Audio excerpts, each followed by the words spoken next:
This is where we talk about languages and language learning and all sorts of other stuff, and we play games. This is Elise with an update on the ongoing Inessa Armand translation project. We now have 37 of the 38 extant essays and speeches by Inessa Armand translated into English for the first time, and we are just short of the halfway mark on the fundraising progress as well. This enrichment of the English language Marxist canon has only been possible with your support, and it's been a real lifeline for me. So anyone who would like to support this project can find links in the description for how to do so, and everybody who has already supported it has my sincerest thanks. Perfect. Okay, 3 of 4. El hospital. 還元一級の先というのは、本当に誰も知らない字ばっかりでしょうね。私は Okay, we've leveled up and it is time to pick another language. Mod för att tröttare än vanligt. Maten är färdig.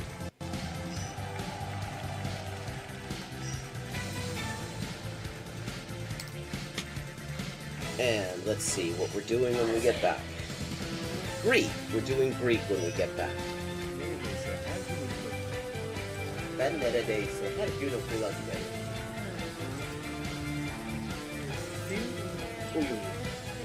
Fun fact.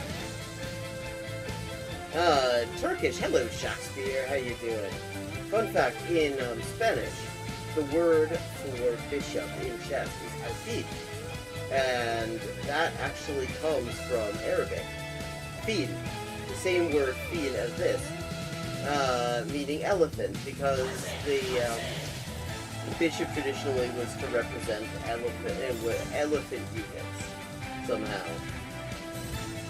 Similarly, in Russian, the word for bishop is squad, and that also means elephant. This is Elise with an update on the ongoing Inessa Armand translation project. We now have 37 of the 38 extant essays and speeches by Inessa Armand translated into English for the first time, and we are just short of the halfway mark on the fundraising progress as well. This enrichment of the English language Marxist canon has only been possible with your support, and it's been a real lifeline for me. So anyone who would like to support this project can find links in the description for how to do so, and everybody who has already supported it has my sincerest thanks.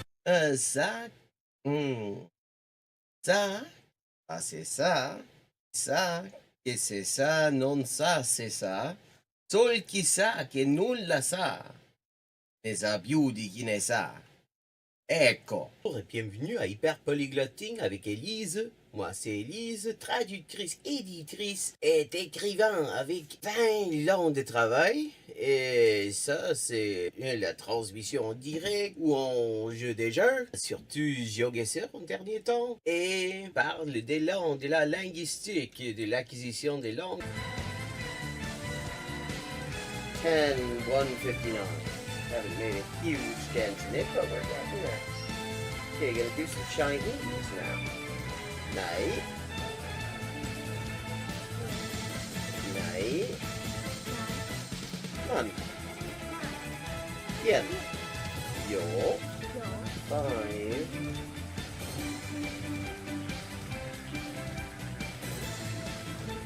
Ducks are drinking wine. Bangba, okay, Bangbas is duck.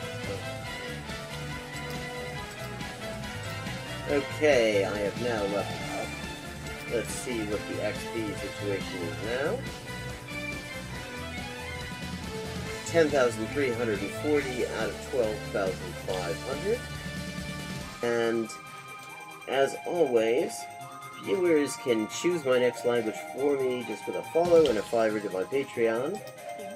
Sotto le frasche del capanno 4 gatti grossi stanno. Sotto 4 grossi sassi, 4 grossi e grassi gatti. Un généreux déjeuner régénéré des généraux dégénérés. Un généreux déjeuner régénéré des généraux dégénérés. Facile. Sì, ecco, la gente... è la cosa che mi dice la gente, sempre che scoprisce che quante lingue parlo. Io sempre avevo l'impressione, diciamo, di che non era così, non era tan così, ma poi, dopo di aver visto qualche poliglota in YouTube, una delle cose che avevo scoperte era giustamente che la metodologia usata da quella gente poliglota che non avevo mai conosciuta prima, era più o meno la stessa metodologia che usavo io. I find a computer or what? Here's another example. I like to point these out. For this word for or sounds vaguely like hogun and the hok in hogun in Korean or waku in Japanese, and that means it is the exact same kind of character. Okay, let me see. Un chasseur sachant chasser, ses chassés sont son chien de chasse. Der dicke Dach. Okay, der dicke Dachdecker deckt dir dein Dach, drum dank dem dicken Dachdecker, dass der dicke Dachdecker dir dein Dach deckt. Hola y bienvenidos al directo de Hyperpolyglotting with Elise. Yo soy Elisa, traductora, escritora y editora y comunicadora social con más de 20 idiomas de trabajo. Y aquí vamos a estar jugando videojuegos, sobre todo GeoGuessr, y hablando de idioma, la mejor forma de aprenderlo y caleta más. Zwei Zwetschgenzweigen zwitscherten zwei tschechische Schwalben. Tres tristes tigres tragaban trigo en un trigal en tres tristes trastos. Oh, I see. This is Diche Ishai Fui, which means do you want food? But yeah, are you hungry? That kind of thing. How are the boys? Cocine da boy. Posso Milao. Pote. Buenese. Proteine.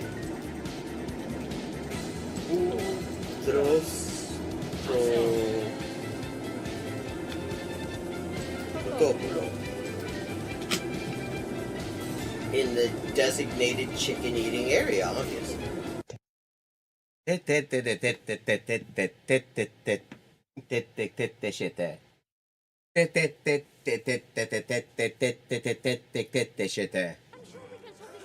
Okay, still 3 times I have to defeat him.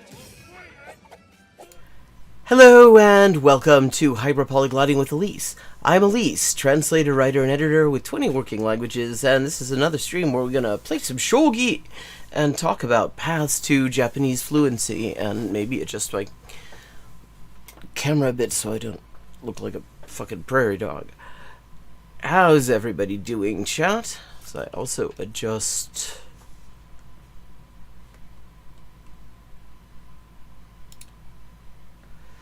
Yeah. And like last week, I think what I'm gonna do, I'm just sort of learning Shogi.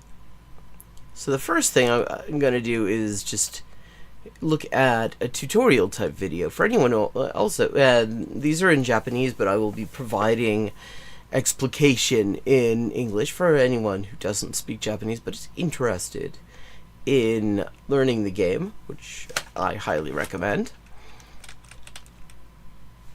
So, okay. 初めての試験飛車指し方攻め上がり方. Okay. This is another Shogi opening. This is called shikembisha, which means 4-square hisha, which is kind of like a rook, but not exactly. And it's called that because you move it 4 squares to the left. And this is, once again, this is Joryu Kishi Yamaguchi Eriko no channel, who does some very nice educational shogi content and stuff. And if this is the sort of thing, if you're interested in shogi, she's not a bad source of instructional, comprehensible input as well. So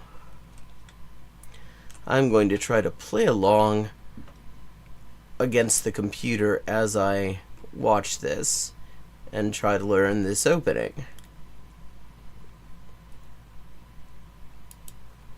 Once I get this where I can see it even after I have full screened, always on top, that work. There we go. じゃあ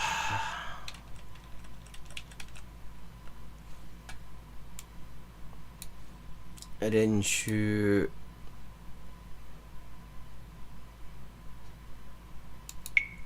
簡単 お前が先手だ Okay, good. And I go first.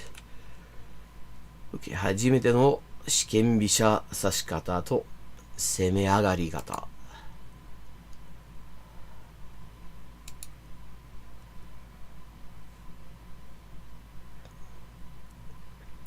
皆さんこんにちは。女流棋士の山口恵理子です。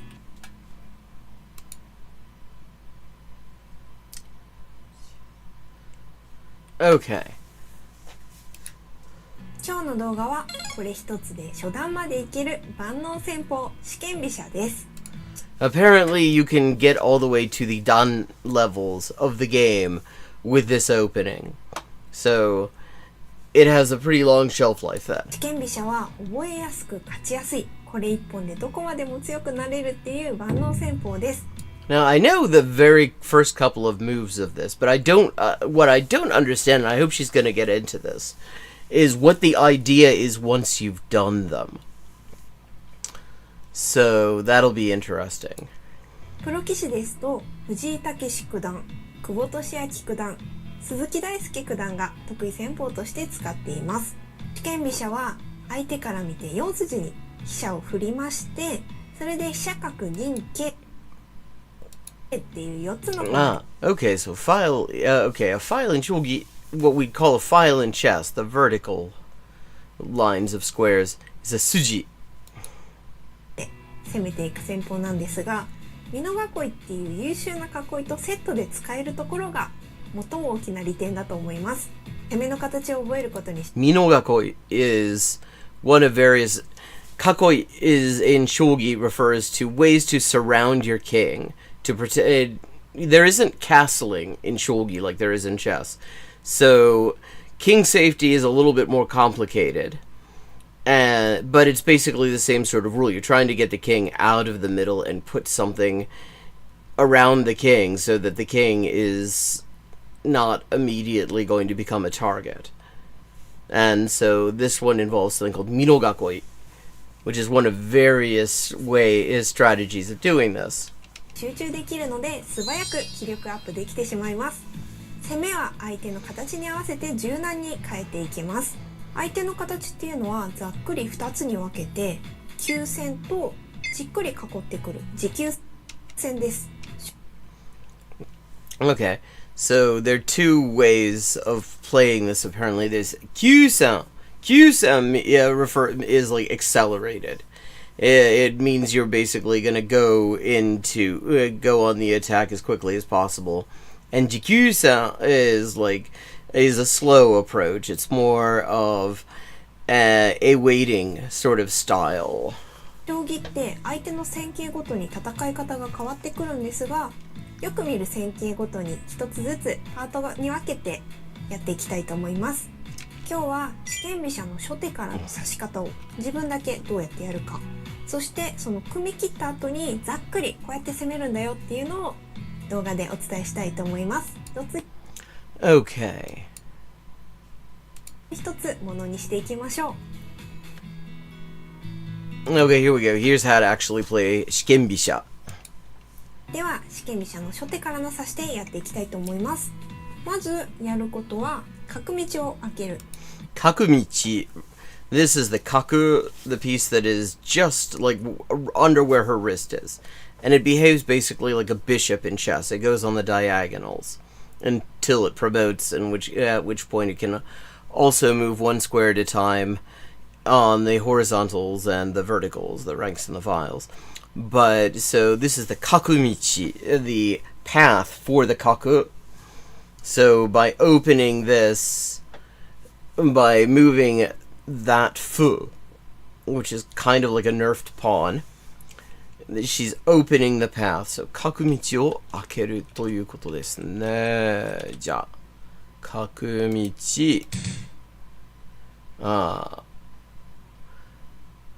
角道を開け合えということになったんですね。角が睨み合ってるんですね。OK。7六歩とこの歩を突きましょう。で、相手が歩とか歩をやってくるんですが、例えばこうだとします。Oh, okay. Good. So she has the other player doing exactly what the computer just did. この時に角交換をされないように、ここの歩を突いてしまいましょう。Okay, this is about as far as I knew how to play it. So we're moving. This is, what is this? 4歩. And the point of that is to avoid immediately exchanging kaku. .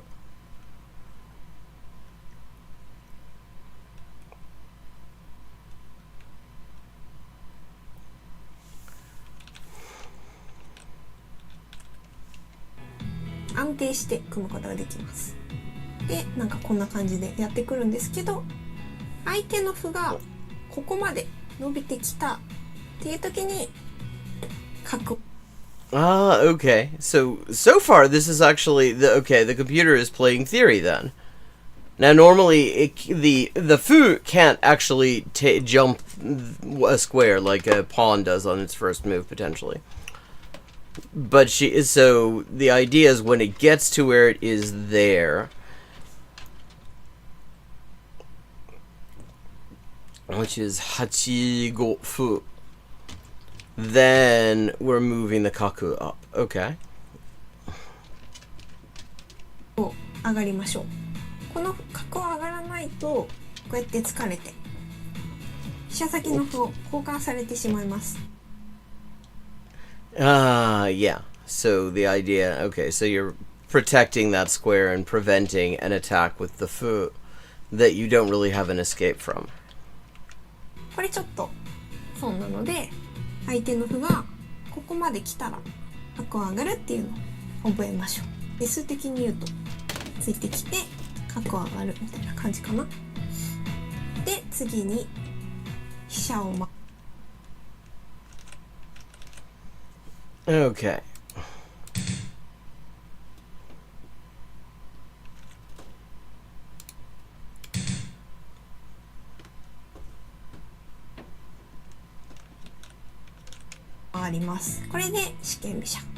Okay, so it's moved 4 squares to the left, and that is why it is 四間飛車. Now, so we have the kaku defending this fu, and the hisha is also defending it, so they're both well defended. The kaku is no longer under direct threat from this fu. And okay, so that is the basic move here, apparently. This is about as far as I knew how to play it. Okay, so 銀を上がる.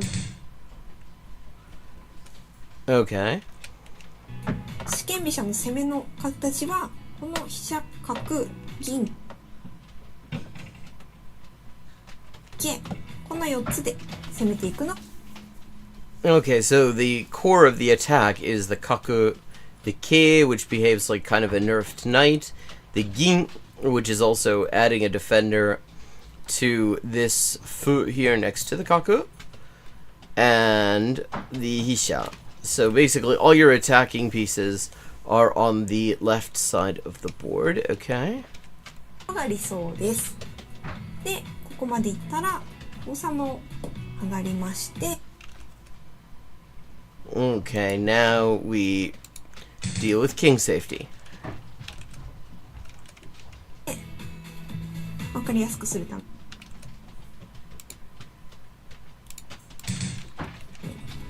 王様をひたすら寄っていきます。 Okay, so we're getting the king out of the middle. ここの位置までいったら王様待機です。で、銀上がって、ああ、また銀を上がるんだな。なんだそれ。そんなバカなさ、そんなバカなであるか。Okay, so, okay, this computer is admittedly set to easy. And it is true to that name. It is just put the king right in it, which is an interesting choice. This is like playing Martin. This is the like Shogi equivalent of Martin on chess.com. 金を上がります。金を上がる。Okay, and now the gin just goes back home. Why? これで美濃囲いが完成です。 Okay, so this formation here with Hisha, Kin, Gin, and then the king all the way over here, that is called Minogakoi. And that is a fairly safe place for the king to be because this okay, this fu that is in front of the king is being defended twice. This fu here that's diagonal of the king is defended once by the K. And we've also got this, yeah, this king here is also defending this fu. So, okay, yeah, makes sense. So where do we go from here? これからどうするでしょう? 剣飛車に振って美濃囲い。ここまでいったら I mean, one thing that's good about this as comprehensible input, if this is what you're, if you're interested in games like this, if you're interested in Shogi, is she actually explains these things quite slowly. She explains them, you know, she does not rush you through it, and you can very clearly see what she's doing as she's doing it. All very good things when, you know, looking for input. If you know the names of the pieces, for example, already, then you can probably get quite a lot out of it, even if you're like sort of at a low intermediate kind of level, or even before that. 剣飛車党って言います。ぜひ今の手順覚えてみてください。初めのうちはここまででいいんですけど、この美濃囲いって結構進化することができまして、ちょっとやってみると、まずここの歩をついて、OK。これは美濃囲いの進化ですね。進むと化ける進化でしょうか。ここをついて。なんででしょう。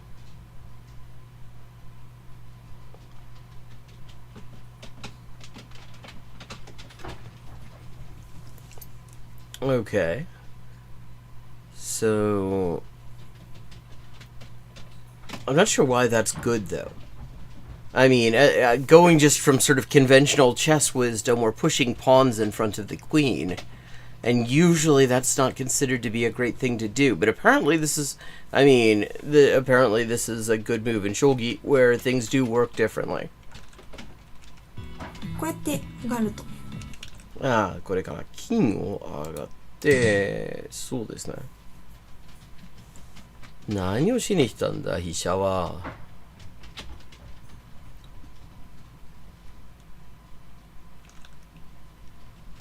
これで高みの囲いっていう。高みの囲い. Okay, this is a more complex version of the minogakoi. Oh, I see. It is the high minogakoi, takaminogakoi, because these two fu have been raised and this or like pushed forward, and this kin is defending both of them. So it's taking up more space on the board at the same time as it is still providing king safety. また別の囲いになります。で、ここついて。Okay, now, okay, やばいでしょ。王様の前に歩をそうつくなんて、チェスではありえないもんですよ。まずは。でも、なんでしょうね。まず、銀上げて、この歩を守るということになるでしょうか。じゃあ、続きを見てみよう。こう銀上がって。Okay, so that is what I thought we might be doing. So, okay, so now the king and the ging are both defending all of these advanced fu. And we've created space for the K-bot to get into the game. Now, okay, that makes sense. So we're taking up space on the board. We have got all of our advanced fu pawn-like creatures are defended. And the king is safe as houses. この金上がると、これは銀冠っていう。銀冠. And for people who are learning kanji, kamuri is a phrase that is a useful one. It's a word. Because the bits that in kanji that are sort of on the top of the thing are called kamuri. And if you're trying to sort of memorize a kanji and trying to remember the components of it, knowing how to describe the different components of it, so you have like a mental verbal representation of it, is not a bad idea at all. Yeah, like kamuri, like here, it's called gin kamuri because the gin is on top of the king, right here.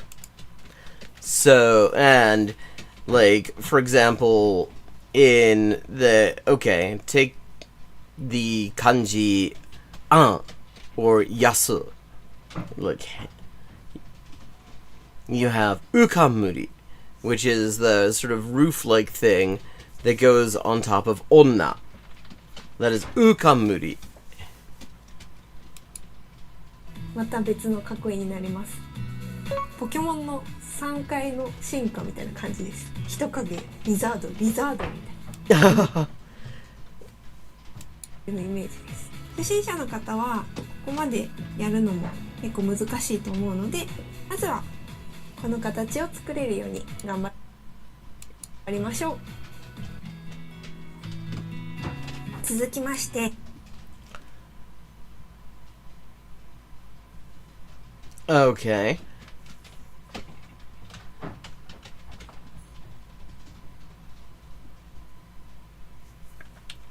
So,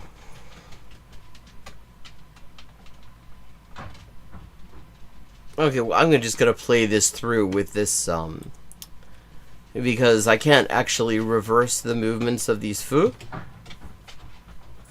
to get back to where she just put it with a regular minogakoi. So,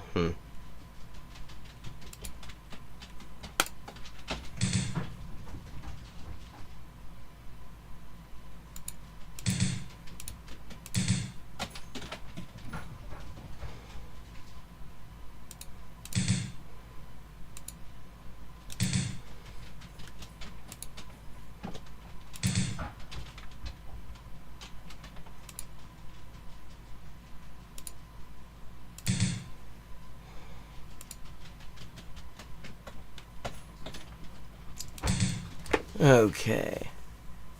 So I'm kind of getting a bulgy. And I'm just getting...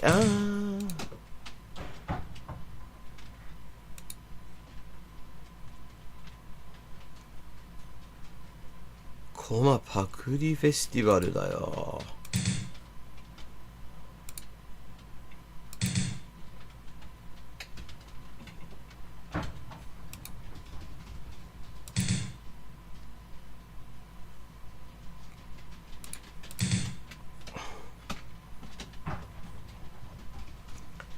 Okay.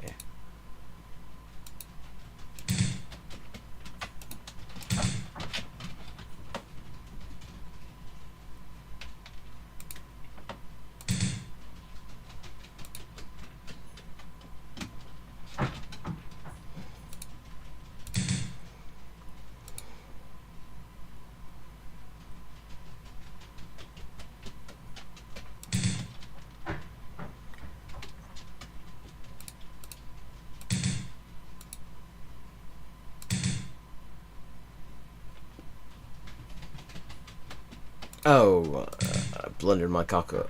That's unfortunate. Thankfully, I'm getting it back.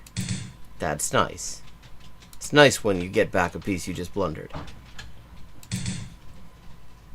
丁寧な将棋だよ。これで勝ちだろ？詰めでしょ？こっちはダメ、こっちはダメ。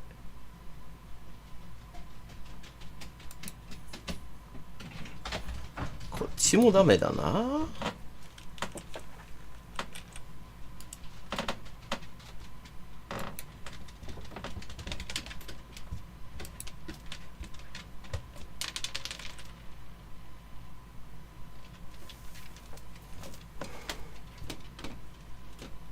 Okay, so I just won. Okay, so we're gonna just do that over again. So we're gonna get back. お前が後手だ。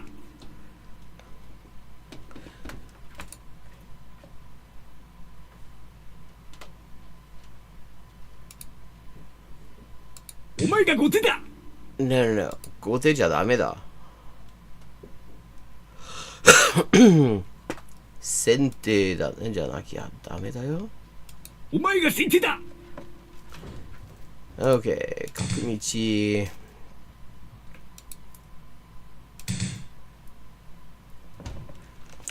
Okay, so we're trying to do 美濃囲い。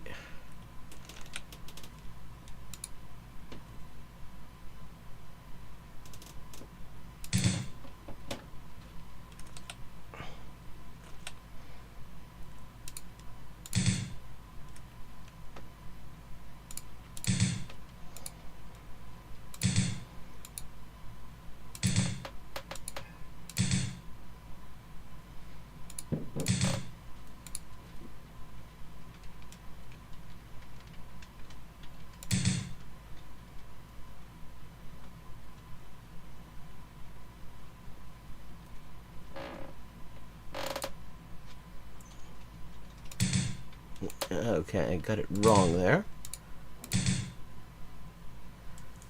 Okay, let me just make sure. Have I got this set up the way she's got it here? So, 玉、銀、馬、金、飛車、銀。だろ? Okay. これから、四間飛車の囲い切った後のざっくりした攻め方です。ここまではでき Okay, this is how we attack from this. Okay, so るんだけど、そこからどう攻めていいかわからないっていう人結構いると思います。そういう方のためにやりたいと思います。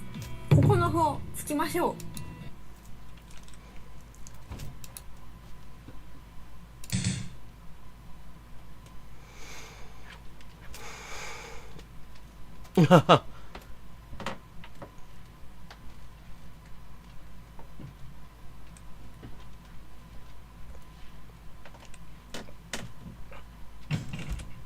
Okay. めちゃく私はざっくりしてて申し訳ないんですけど、ここの歩をつけばなんとかなります。四間飛車で一番大事なのは、この飛車とこの飛車を交換して、結構飛車をこういう感じでなんか相手の敵陣に入れるっていうのを。Okay. So the idea is to get your hisha into the other side's pieces, into the other side's position. So that's the idea. 自分の囲いが硬いときは、大駒の交換をして積極的に仕掛ける。So you're like, okay, 大駒, major pieces. So the 大駒 are the hisha, like the rook, and the kaku, like sort of a bishop-like creature. So you're deliberately going to trade those off, is the idea. Once you've got your king in a safe spot. So that's okay. So that's the idea here. よし。大駒の交換を積極的に仕掛けるということですね。目指すといいかなっていうふうに思います。それともう一つ、角ですね。この角の交換ができれば結構攻めることができます。Okay. So you want to trade kaku as well. That is actually that is considered advantageous here. Okay, good. これ疲れた時の2パターンなんですけど、相手から角交換してくるっていうのが1パターン目です。Okay, sometimes the other player will just take your kaku at that point since they can. 角交換された時にこの銀をここに置いといたっていうのが大事で、これ銀で取り返すことができます。Okay, so at that point you take back with the gin and not with the keiba, which makes that makes sense because the keiba, unlike a knight, which is the closest thing chess has to it, has a much more restricted movement pattern. So if you put that in there, then it may be a while before you can do anything with it. Okay, that makes sense. 一理あるんですね、これ。角交換されたら銀で取り返して、でもその後どうしていいかわからないって思いがちなんですが、例えば王様を相手寄ってきたとしたら、ここに飛車を回ってみてください。Okay, so then you put your hisha on the same file as the other players. Okay, the idea being again, so you're exchanging them. 飛車を交換するということになるんですね。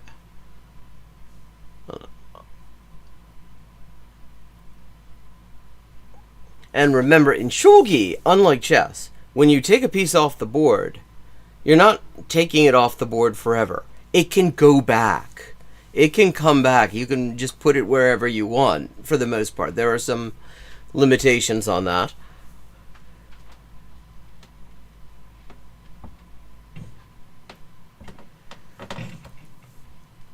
Hey, Natural Medicine Writing, Language Mania. Yes. Well, that's weird that you can't comment on the other account. I think it probably would. Because, I mean, the thinking is basically the same in both cases. I've noticed that despite my very limited ability in shogi, there are certain things that I can, sort of import from chess. Like certain tactics and things like that, like forks, like pins, that work basically the same way in both cases. So I think some of this is definitely going to be transferable between them, because the games basically, fundamentally they're very similar games. The thinking is very similar, the strategy is similar. There are obvious differences, like pawn structure does not, like, you don't really do pawn structure as far as I can tell in shogi, because the pawns can't defend each other the way they can in chess. So pawns play a different role, and they also promote a lot more. So there are differences that don't really transfer well, but I do think there's probably some transferability between them. ここに飛車を回って、例えばこうとか銀上がって左美の形を作ってきたとしても、ここで反撃に出ることができます。Okay. It's because you can't okay. You can't really, the opponent can't really take this fu. Because it's defended twice. It's defended with the gin, and it's defended with hisha. So, if you take, okay, so it would be take, and then, I mean, if you were going to continue the exchange, you're basically trading a hisha for a gin. And that's not a great exchange, especially because then you end up giving the other player two hisha. Because again, remember, any piece that you take off the board from your opponent, you can then just use as your own. That is one of the things that really takes adjusting in Shogi, is it means that you can't just be considering what's going on the board. You have to consider the what might come on, what isn't on the board but could be, and what like potentially devastating places it could show up in. Which means there's a lot more reverses. It's also like Shogi, I've noticed, is a longer game. Apparently the time controls are shorter than classical chess, like half an hour to 40 minutes. But the number of moves, apparently, is something, it tends to be over 100. ついて同歩って取った時にこうやって銀で取っちゃいましょう。で相手が角とか打ってきてもこうやって逃げれば。You see, that's what you can do once you've taken it. Oh, but I mean that's an awkward place for it. Although it's kind of stuck there. I mean, yes, it has successfully threatened the hisha and forced the hisha to move, but beyond that, I mean, any place it goes, it is going to be threatened and be taken, really. So that would be a kind of a bad move as far as I can tell. 大丈夫です。あとは狙いとしてはこうやって銀をニョキニョキ。Okay, so this ends up being like a bulgin kind of thing, except that you're targeting hisha. The hisha is defending the gin, so the gin can just sort of move up and it can cause all kinds of problems. Neat. 出ていけばなんか見たことある形じゃないですか？なんか棒銀っぽくありません？そうなんです。これ逆棒銀って言うんですけど。逆棒銀. So it's a reverse bulgin. Yeah, because you're on the other side of the board and you're targeting hisha instead of kaku because kaku's already off the board. Neat. Okay.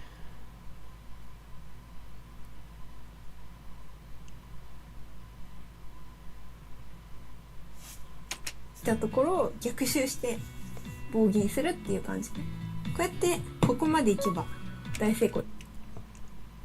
One thing that can be confusing in shogi is when you promote, different shogi sets have different names and different kanji for the promoted piece. Like on her set here, when you promote gin, it becomes nari gin. That is naru, the kanji for naru, like to become, and gin, silver. But on the Shogi Wars set, when you flip gin, it becomes zan, like the character for subete, everything. ですよね。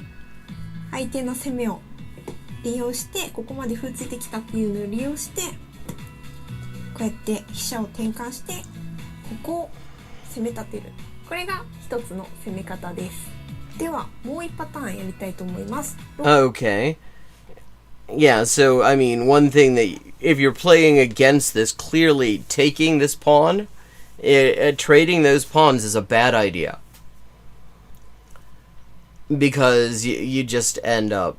Okay, but so... We got the kaku back on the board again. 6五歩とついた時に角道を止めてきた場合、角道を止める。この場合どうすればいいかやりたい。 OK。いい質問ですね。この場合は、まず交換できないんですね。角を。だから、何をすればいいんだ。この歩をパクることは、できないんですね。まずい交換になっちゃって、角を、歩の代わりに失うことになりますよね。それは、相当の対価とは到底言えませんね。だから何をすればいい？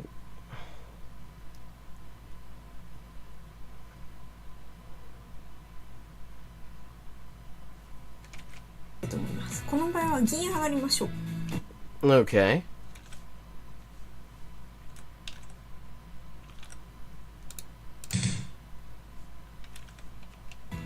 銀上がって相手が王様打ってきたり何かやかんやしてきたら、なんか斜め棒銀のようなものですね。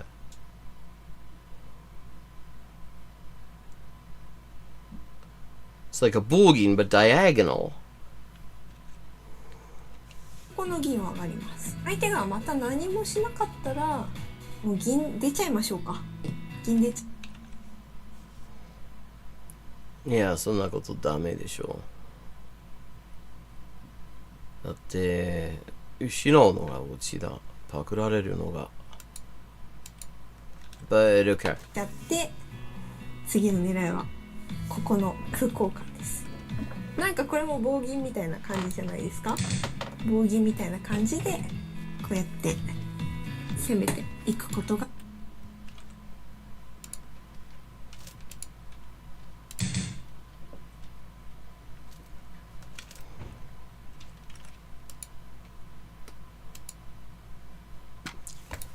できます。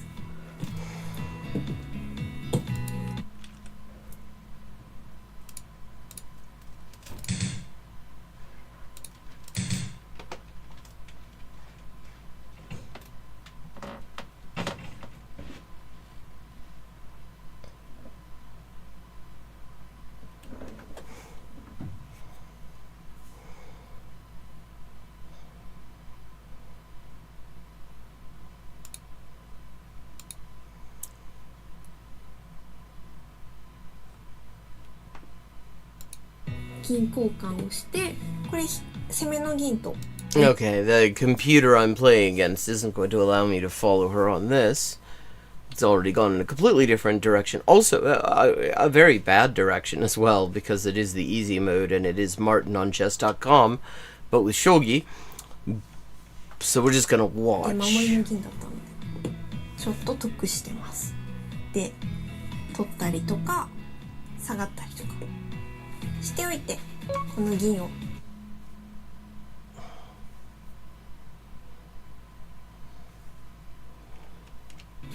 どこかしらに打って攻めていこうみたいな。 Okay, so the idea is basically just to... no, it's more like, hey, brutvarsti, mitä kuuluu? Se on japanilainen shakki. Se on niin kuin shakki, mutta erilainen. ですこの後もどうやっていいかわかんないっていう時はこの角を次はこれと交換するように歩ついたりとかがね。Okay, so you're attacking the defender. You're attacking the pin because this right now, this fu is pinned. I mean, like, yeah, the kaku is defended, but if you don't want to exchange kaku, then you have to keep this this fu where it is. ラインになってきます。次について取って銀みたいな感じを狙っていくと結構楽しく攻めれるので、これ角で王手になってますよね。Yeah, yeah, a reveal that's that's a discovered check basically. Akiote. Laudan koko on 2-on, yhteksän, eli se on selvästi erilainen kuin tavallisessa shakissa. Se niin on ja kaikki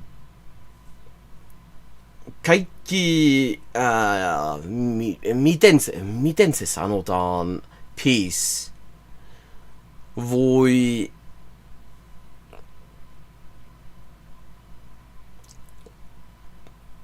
promovoida. Se on shakissahan vain sotilas voi sotilasta voi tulla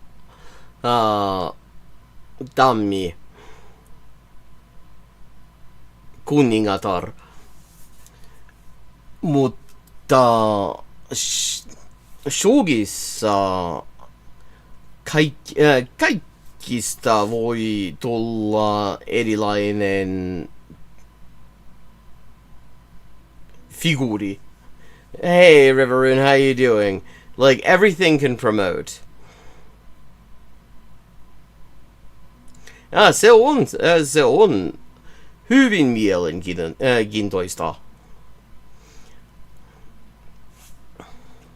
でどんどんこの銀を使って相手の弱いところを攻めていくっていう感じの指し方が一つ。あともう一つは相手が歩ついてきてここ出れないってなっても次にここの歩をついてみてください。これちょっとよくわかんないと思うんですけど、続いて狙いが出てきます。ここの歩までついていくのが狙いになります。角が出られた時にちょっとめんどくさいかなと思ったので事前に Yeah, because now you're pinned. これをつくことによってもし今角出られてもこうやって金上がって自然と受けることができます。Yeah. ついてきた銀下がったりとかして王手になるようになってます。相手もまたどうするか悩むところなんですが、Oh, enjoy. Hopefully it's something good. 上がってきたら金上がって歩とかついたら歩ついて歩とかついたら、ここで高みの囲いにしておいて相手の駒がバラバラになって囲い薄くなったなって思ったらそろそろ攻めていくみたいな。Oh, okay. So the king actually has a very open field on one side of it. So you're creating a situation where basically something's gonna have to give. You're just building tension here. Because something's gonna have to take something because you're running out of other places to put things.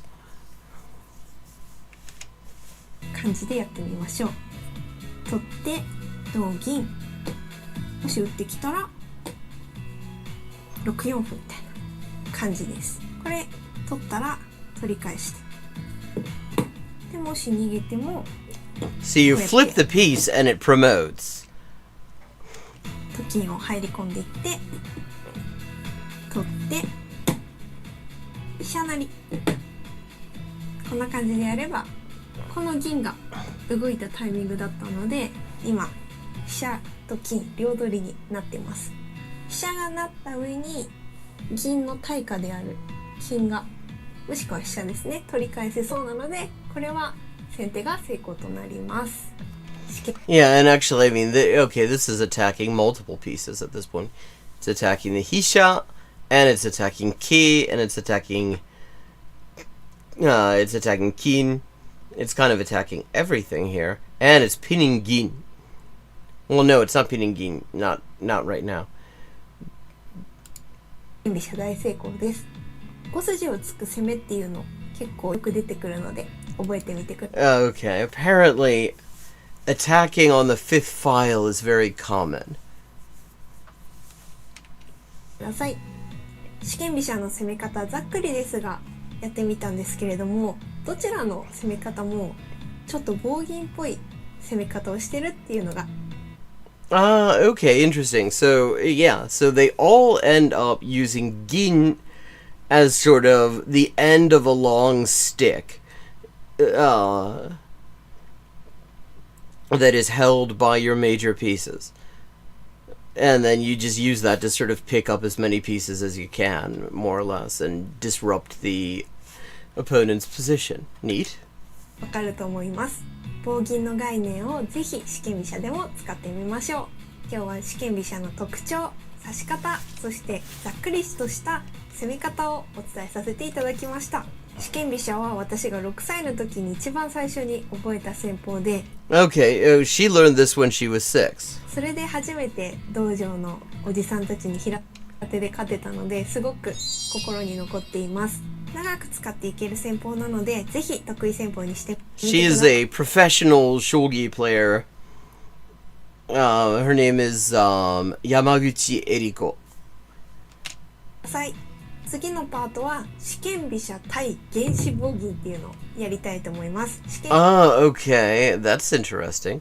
But okay, now we've 飛車側を持ってどうやって learned a little bit of theory, and we've looked at some kind of comprehensible input. Now I'm going to actually do a little bit of... actually play some. Okay. I'm going to just start out with finishing off this thing. That's a bit of clanker abuse.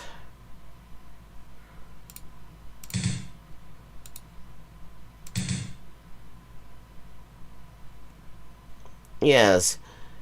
We're gonna beat a clanker. Not a very good clanker, admittedly.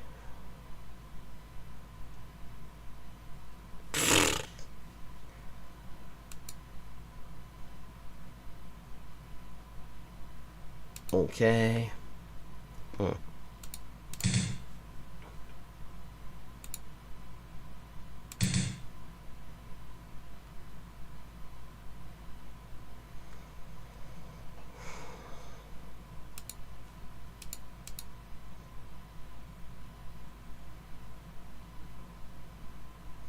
Yes, exactly. That is exactly what I'm saying. Okay. Yes. Let us feed. Let us feed on the clanker.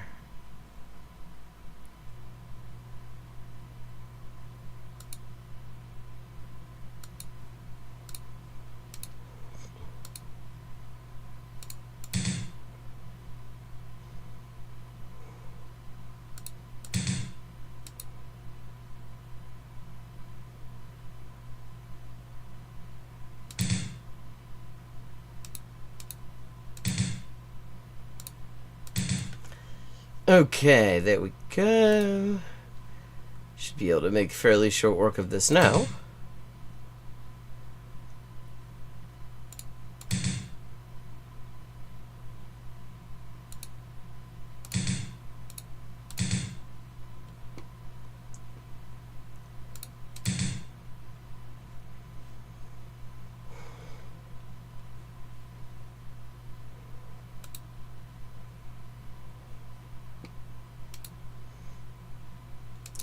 It's going very well because this is not a very good...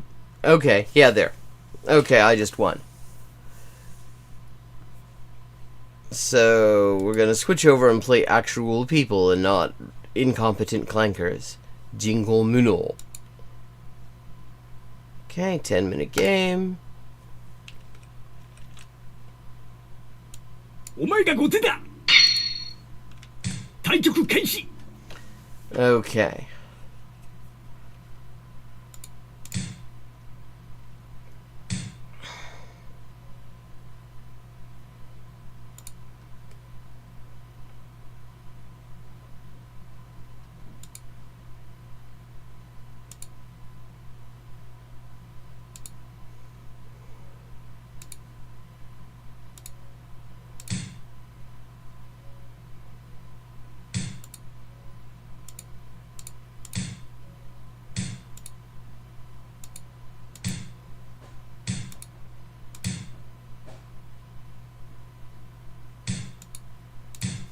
Okay, get my king to safety. This thing that I'm moving right now is basically the king. ちょんまげみの。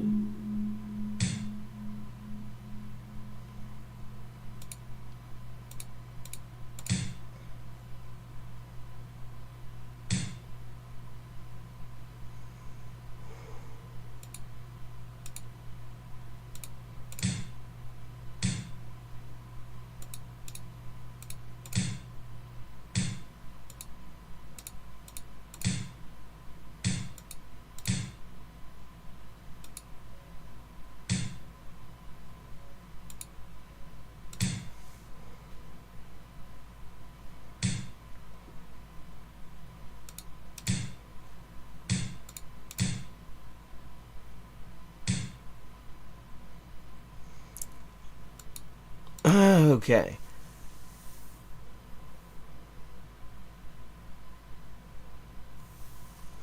Let's take stock. So I've got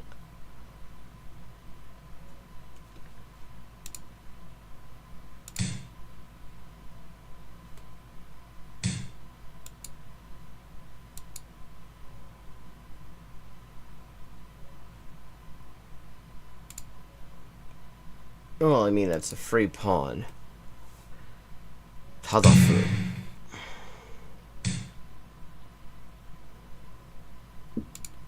ただの歩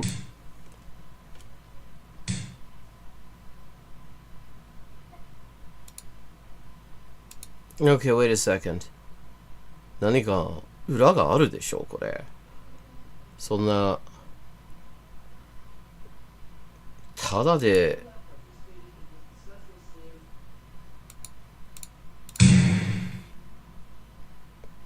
ただ書く。I got a 書く for free.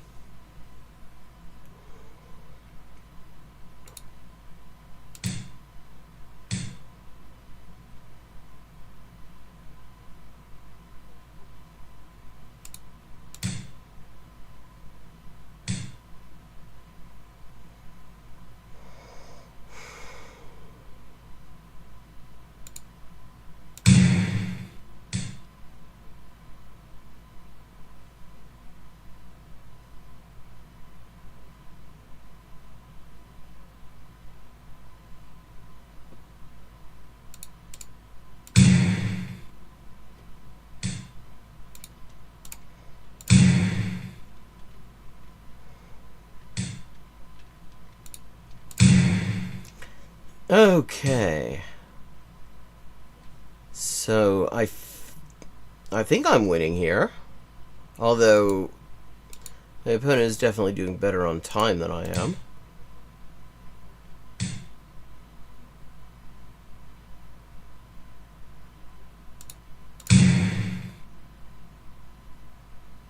$7 7 minutes left.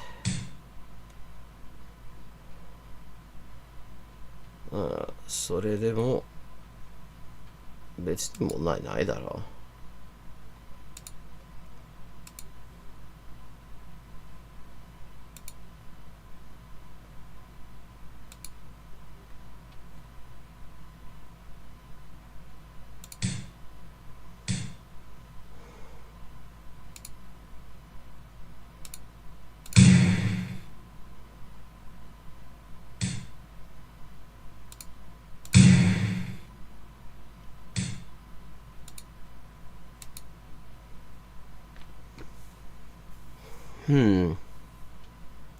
Okay.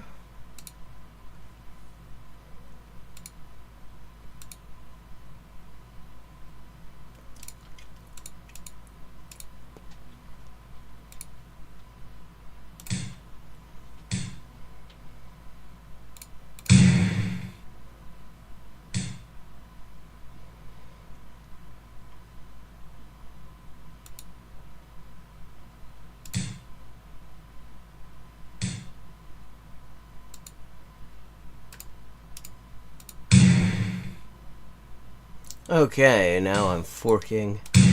Ooh, now things get nasty. Now things get dangerous.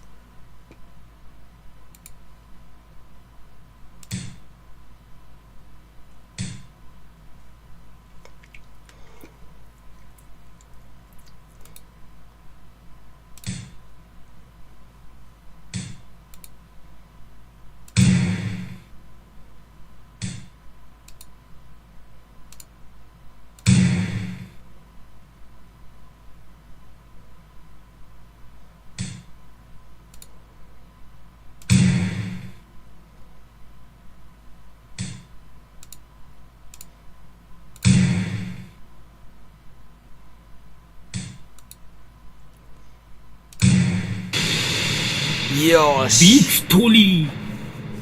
I won! Holy shit, I actually, that was a good win, too, actually. And okay, with that, I'm gonna take a little bit of a bio break. Holy shit, yeah, I mean, actually, my opponent, I have to say, actually played a little bit worse than the easy clanker. That is one of the advantages in this. You get, I mean, they don't seem to really match your ratings much. So sometimes you will get people who who really aren't that good at it. Okay, Uata, good to see you. I will be right back in just a few minutes.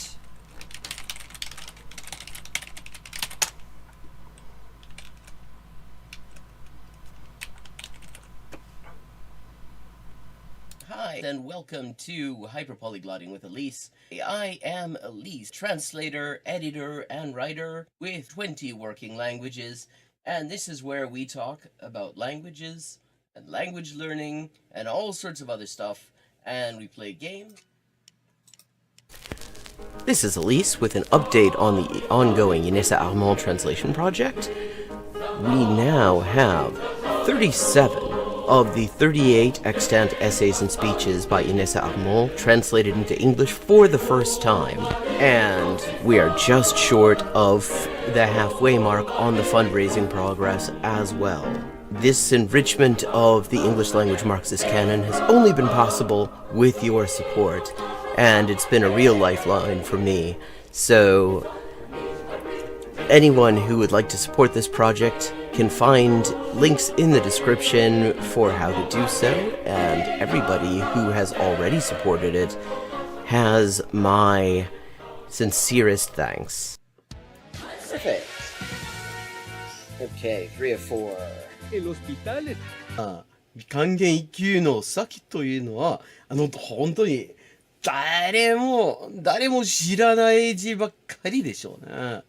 私は Okay, we've leveled up and it is time to pick another language. Morförrätter än vanligt. Maten är färdig.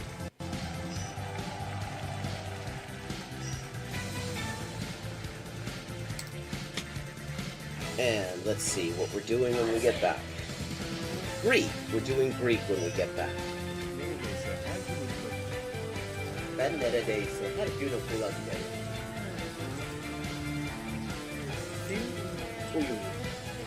Fun fact. Turkish. Hello, Shakespeare. How you doing?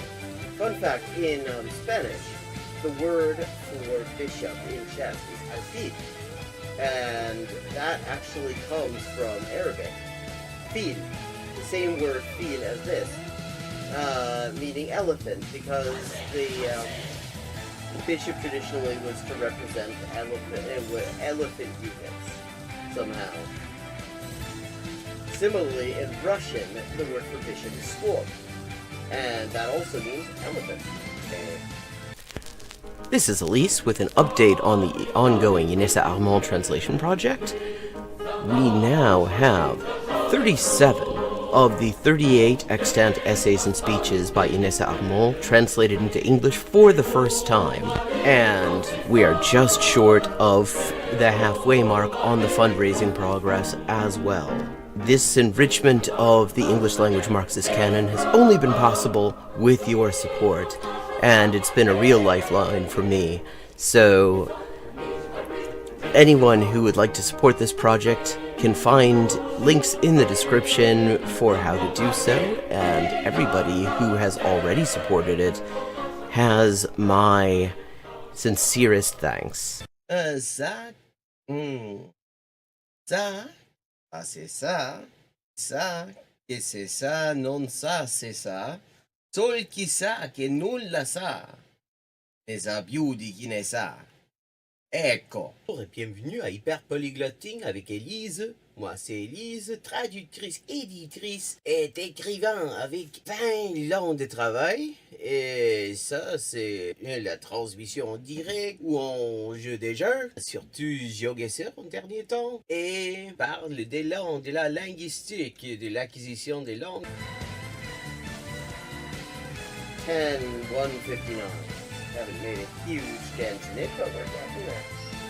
Okay, gonna do some Chinese now. Nei. Nei. Man. Yen. Yo. 5.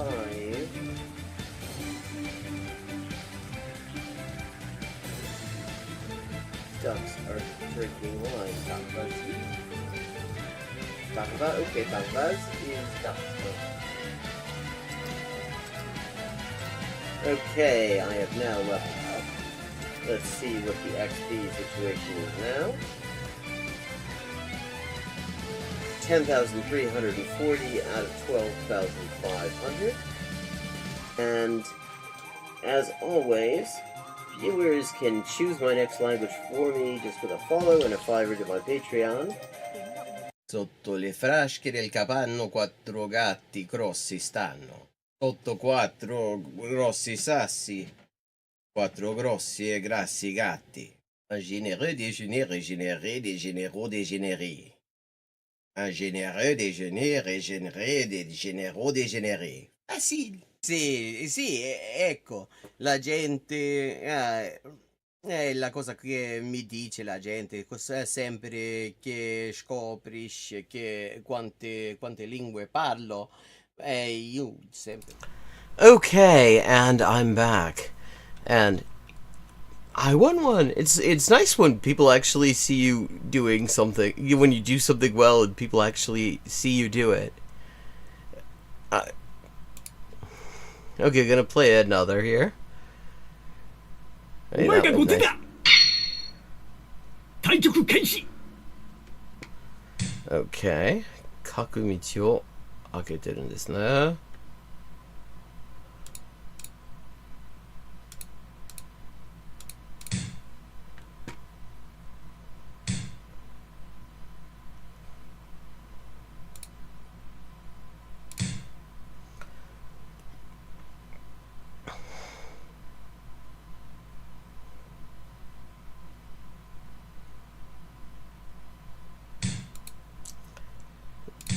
This is 四間飛車 with somewhat modified move order.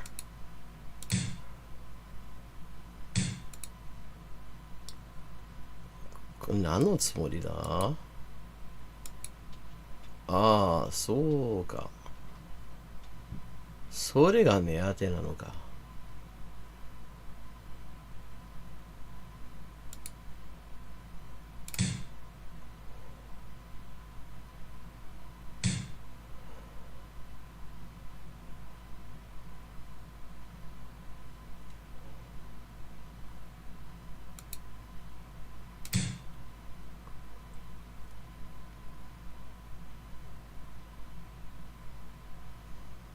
Okay. これはちょっとやばいな。なんか。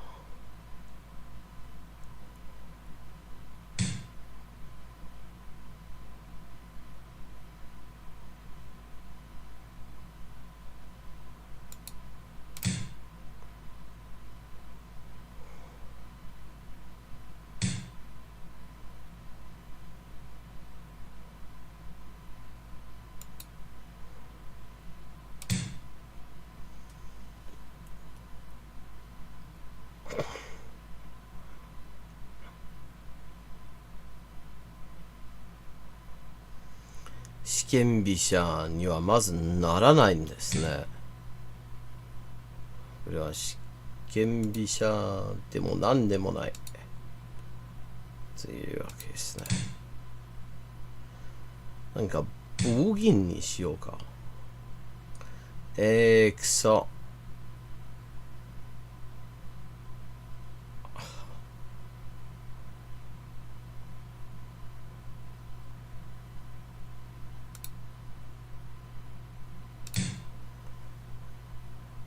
Okay, this is not great. This is like the opposite of great, actually.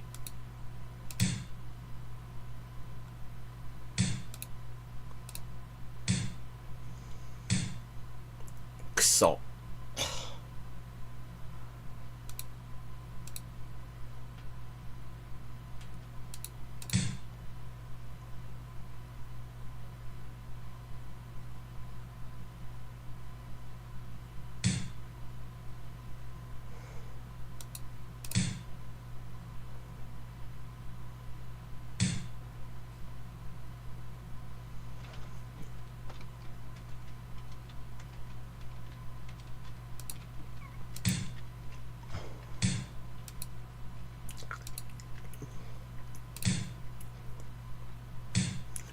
Okay, now this is really not as good as the last one. I'm kind of getting my ass kicked here, but we're gonna try to do some damage control, I suppose.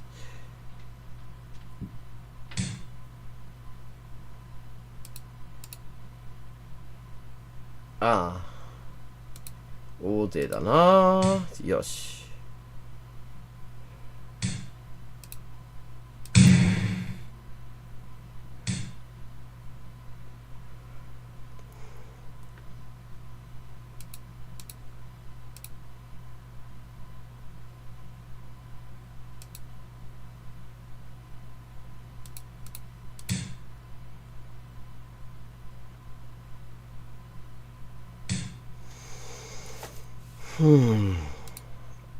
Aún hay patria, muchacho.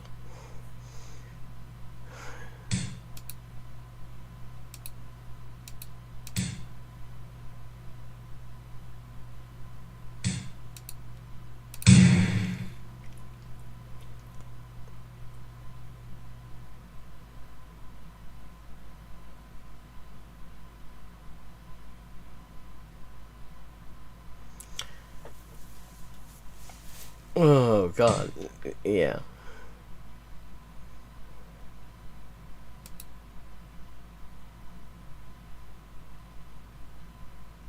$7 分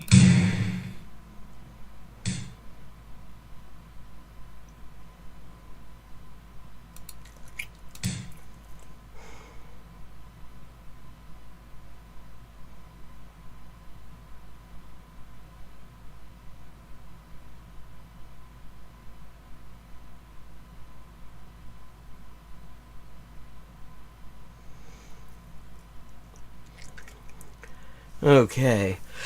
I seem to have forced some level of deep thinking on my opponent here.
じゃあどうすればいいんだ。大手にはまだなってないね。だから選択肢はありますよね。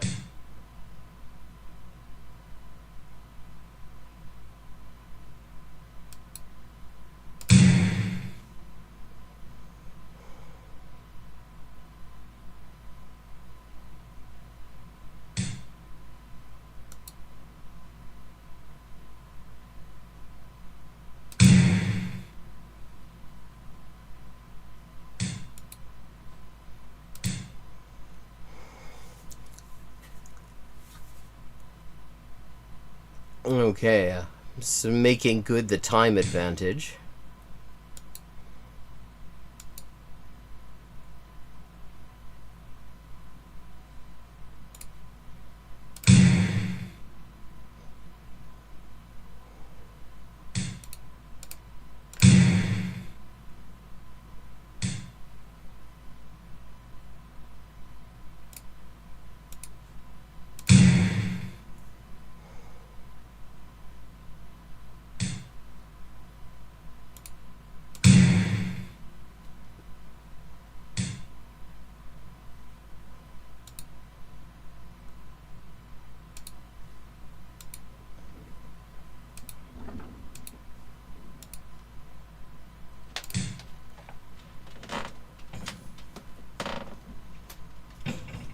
期限の利益は回復されています."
"5分」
Okay.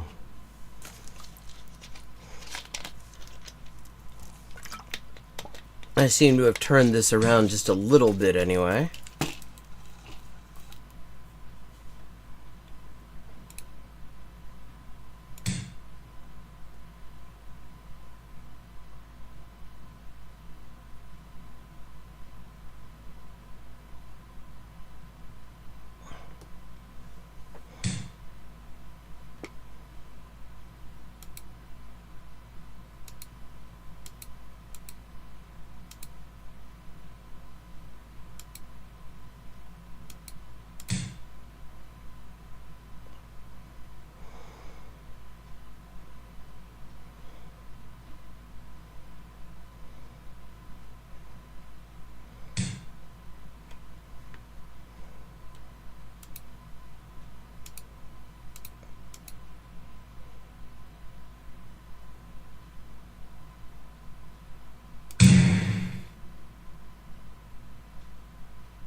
Okay.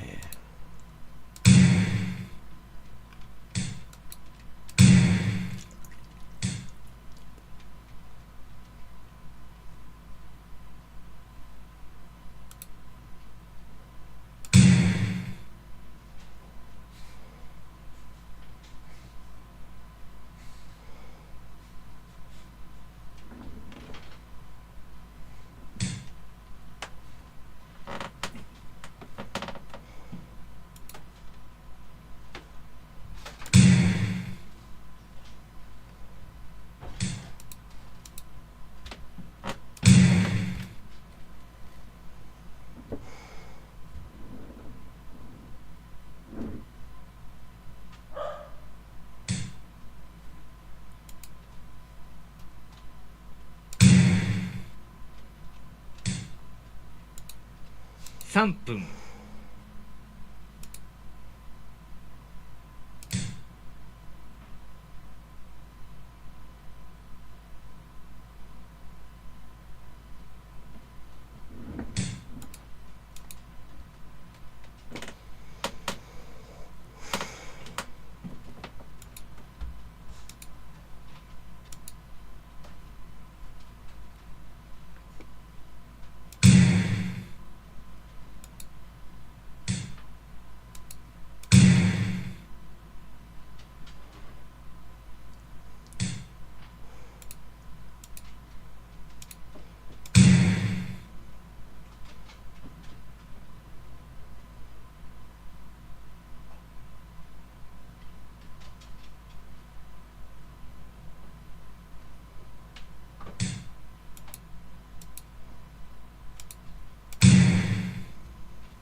2分30秒。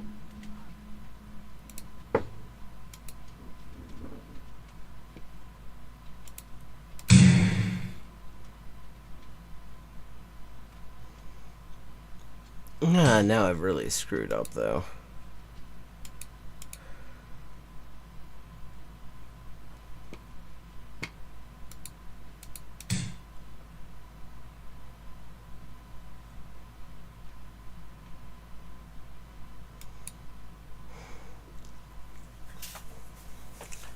But time is running out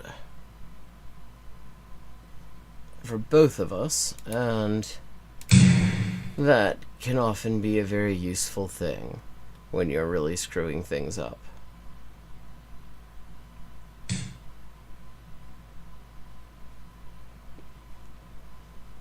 分。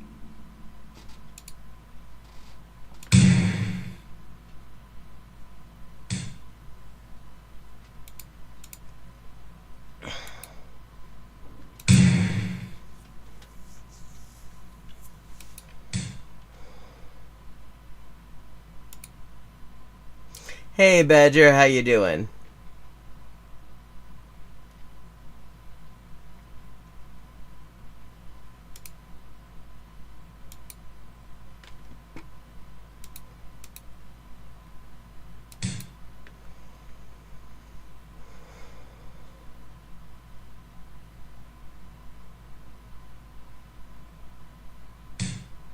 惜しい将棋じゃった。しかし将棋は勝利が全てなんじゃ。Well, there we go. So, I did kind of get my ass kicked in that one, and with that, we're going to change gears and look at some more videos and things. So...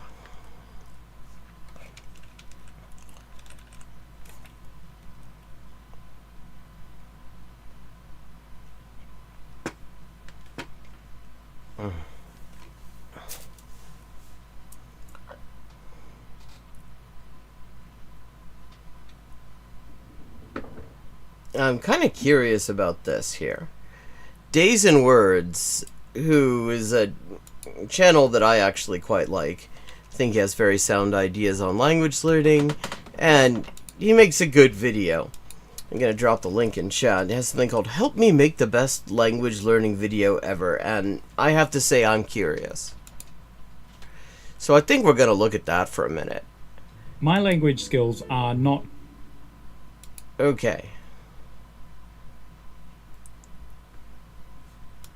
good enough for how long I've been learning each of those languages. Here's a quick rundown. German I studied for 5 years at school, so it sort of doesn't really count because it was at school in Australia, but my level is not good. I can understand quite a lot of German, but that's only if it sounds like Swedish. I can sort of understand it. Swedish is the language that I've been studying the longest and speak the best aside from English. Yes,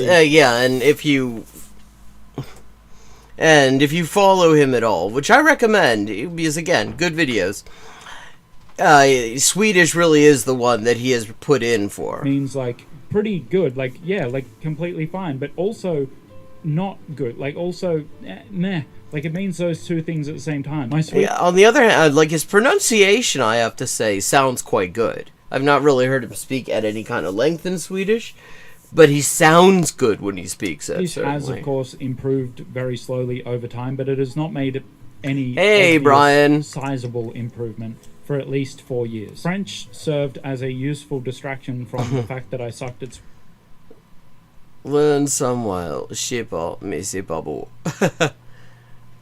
Swedish. I became interested in it while my dad was living there. And these days, like, if I really need to do something in French... I mean, what's funny is, okay, that is misspelled here. That, je sais pas is... That's not how you spell it, but actually that is colloquially how you say it. You pronounce it that way. Like, the way you're taught in school, the way, you know, the proper way of saying is je ne sais pas. But people often just say je sais pas, which is J''S''A''I''S, pas. But he's misspelled it, but it is like the right word if you pronounce it. I can understand quite a lot of it because it's kind of just English with an accent. If you can read that, then you know it's not amazing. You may have heard of this language. It's called Spanish. It's better. My Spanish is better than my French. It's probably my next best language after Swedish. And it's okay. Like, I went to Mexico and I got along fine. Por favor. I still use it to talk to people on WhatsApp and stuff occasionally, so that helps. I okay. kind of get by. Gracias, señorita. Spanish is also definitely the language that has given me the most yield for the amount of hours I've put in, which makes total sense because it was the last language, so I knew the most about language learning by the time I came to study it. That definitely helps. I mean, so much of language learning is about just kind of refining method. So, I mean, I find too, actually, in terms of the amount of progress made in the amount of time, that actually languages I started later often are the ones that I learn faster. Because I've figured out stuff that worked and didn't work.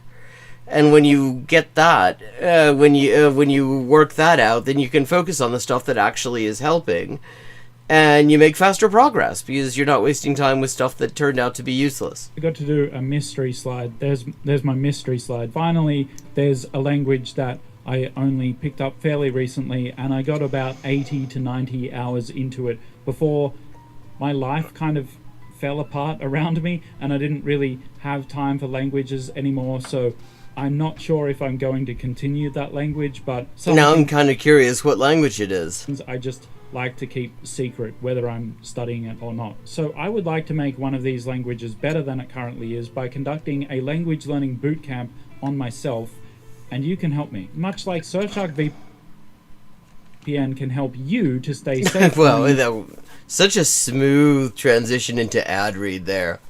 Internet while you access more of that internet. I've already traveled quite a lot this year, and spoilers for the rest of the video, I'm going to be doing more traveling this city. Your internet activity is pretty open to anyone who knows how to look, and in the US there are actually bills being introduced to try to ban VPNs in some states. Wisconsin is one of them, and the entire concept, and you can see this is one of these examples of legislators trying to legislate on something without actually talking to anybody who knows anything about the thing that they're legislating, because literally this would break the entire internet. I mean, like, there's this law that is saying that in order to get around, like, state internet censorship, that in Wisconsin, that sites operating in Wisconsin need to ban VPN connections from users in Wisconsin, which is literally impossible unless you just ban all VPN connections, except so much of the internet functions on VPNs that are required to do things that literally that doesn't fucking work. Surfshark helps cover that up. Surfshark also does a ton of other stuff. It's not just a VPN. It can generate alternative IDs. It's got a data breach alert. It's got an antivirus and a safe search that doesn't track you when it use, and not at all LAMONT. At checkout, you'll get 4 extra months on is surfshark.com. Okay, so I'm going to design and then do this language learning bootcamp for myself, and you, wherever you are, can help me. First Okay, I mean, this is cool. I have ideas. I have to decide which of these languages I'm going to improve. And unfortunately for me, it's going to be the hardest one, Swedish. It's the hardest to show any tangible improvement in a short time in, because it's the one that I speak the best. So Yeah, that is true. This is why there is the intermediate plateau that you hear about a lot.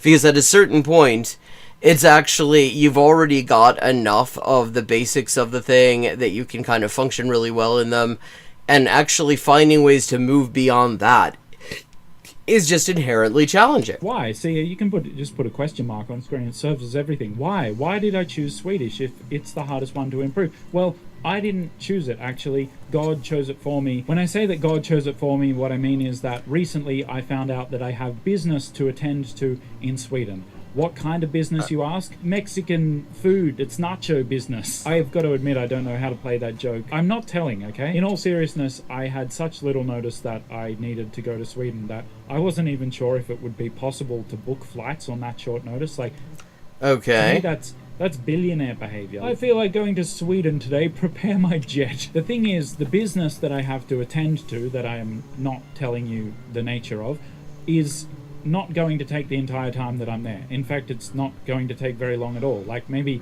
1 or 2 days. But because I'm not a billionaire, I mean, what? Okay, he's in Australia. What fucking business requires you to just make a quick trip up to Sweden that couldn't just be done in a Zoom call? can't justify the time cost, 3 days round trip, and the cost, like the money on the flights to go there for like 1 or 2 days. So I'm going for longer than that, and I have that time to use. And here's where you come in. To the people who are not in Sweden, your part first. If you wanted to get your language skills from where they currently are to better than they currently are in about 2.5 weeks, and you had the opportunity to be in the country that entire time, what should I do? And Well, I would say lots of bookshops. Definitely lots of bookshops.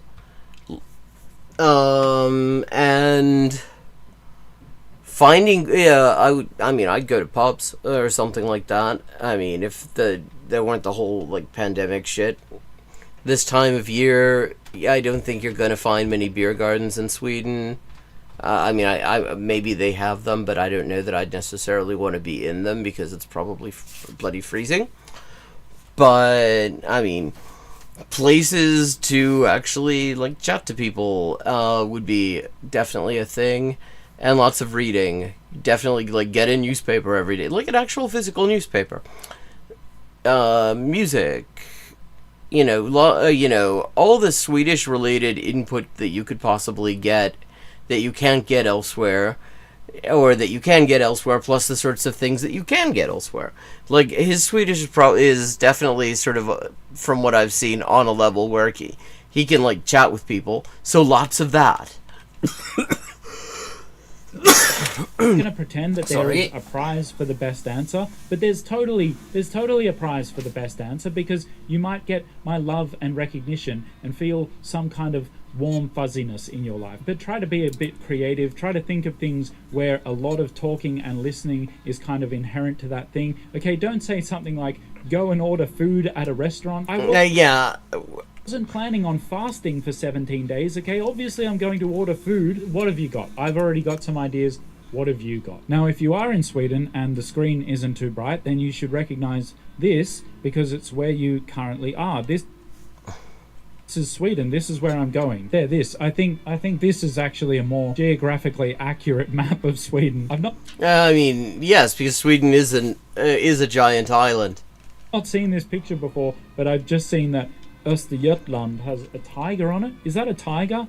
There's no It looks like just a cat, but just a very, very big cat. tigers in Östergötland, or in Europe for that matter. They're Asian. Someone's going to be like, oh, the Siberian tiger. Yeah, okay, shut up. That's not in Östergötland. Yeah, and Siberia's in Asia. Okay, so anyway, when I'm in Sweden, I experience something that I call the murmur. Now I've freaking forgotten what I was going to say. The murmur is basically the surroundings that allow my subconscious to feel as though Swedish is the normal thing here that should be a... Okay, interesting. Linguistic environment of a given place that sends a message to the subconscious of that language being normal and expects its role in the brain's patterns being more ready and dexterous when it comes to putting thoughts into... Okay. Is that his word for it? Because that is definitely a thing. I experienced that thing. And one of the ways I know that I experienced that thing is that actually it becomes the default enough that if I hear something in, say, English, it takes me a minute to be like, oh, okay, I'm not making any sense out of that, when I try to comprehend it using the default pattern, it must be some of the, it's English. Occurring. It helps my thoughts to form in Swedish much more smoothly and ultimately helps me to speak better Swedish. This is absolutely, I would say that is absolutely a thing. I've never heard it called that. Definitely a thing, though. I really know anyone in Sweden, so I've rarely spoken to anyone in Sweden for longer than about 10 minutes, so I can't really take full advantage of the murmur. And yes, this is going where you think it's going. I want to talk to you in Swedish. I want you to come and meet me in person. However, if you are only learning Swedish, om du till exempel inte skulle kunna säga att din svenska definitivt var bättre än min.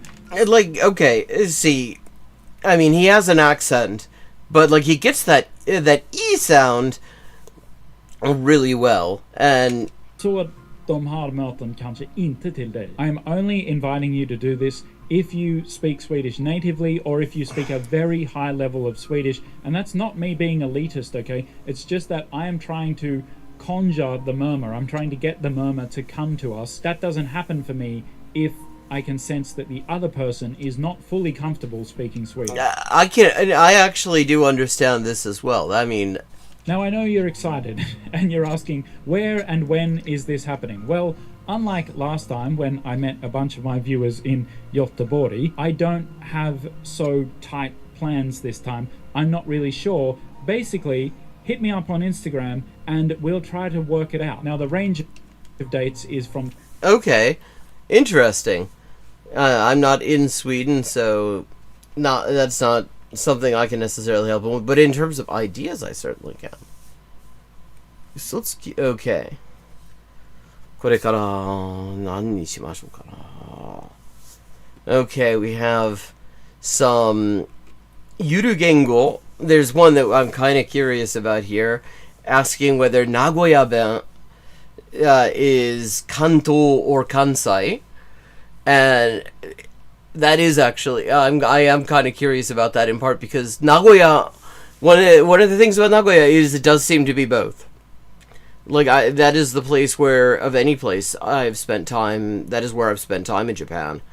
And it sounds like Kansai Ben, but only occasionally. So I'm kind of curious about that. And then we've also got Dolgen interviewing Matt from Matt versus Japan. And... no, we got a fair bit of time. We'll do a little bit of each. Why not?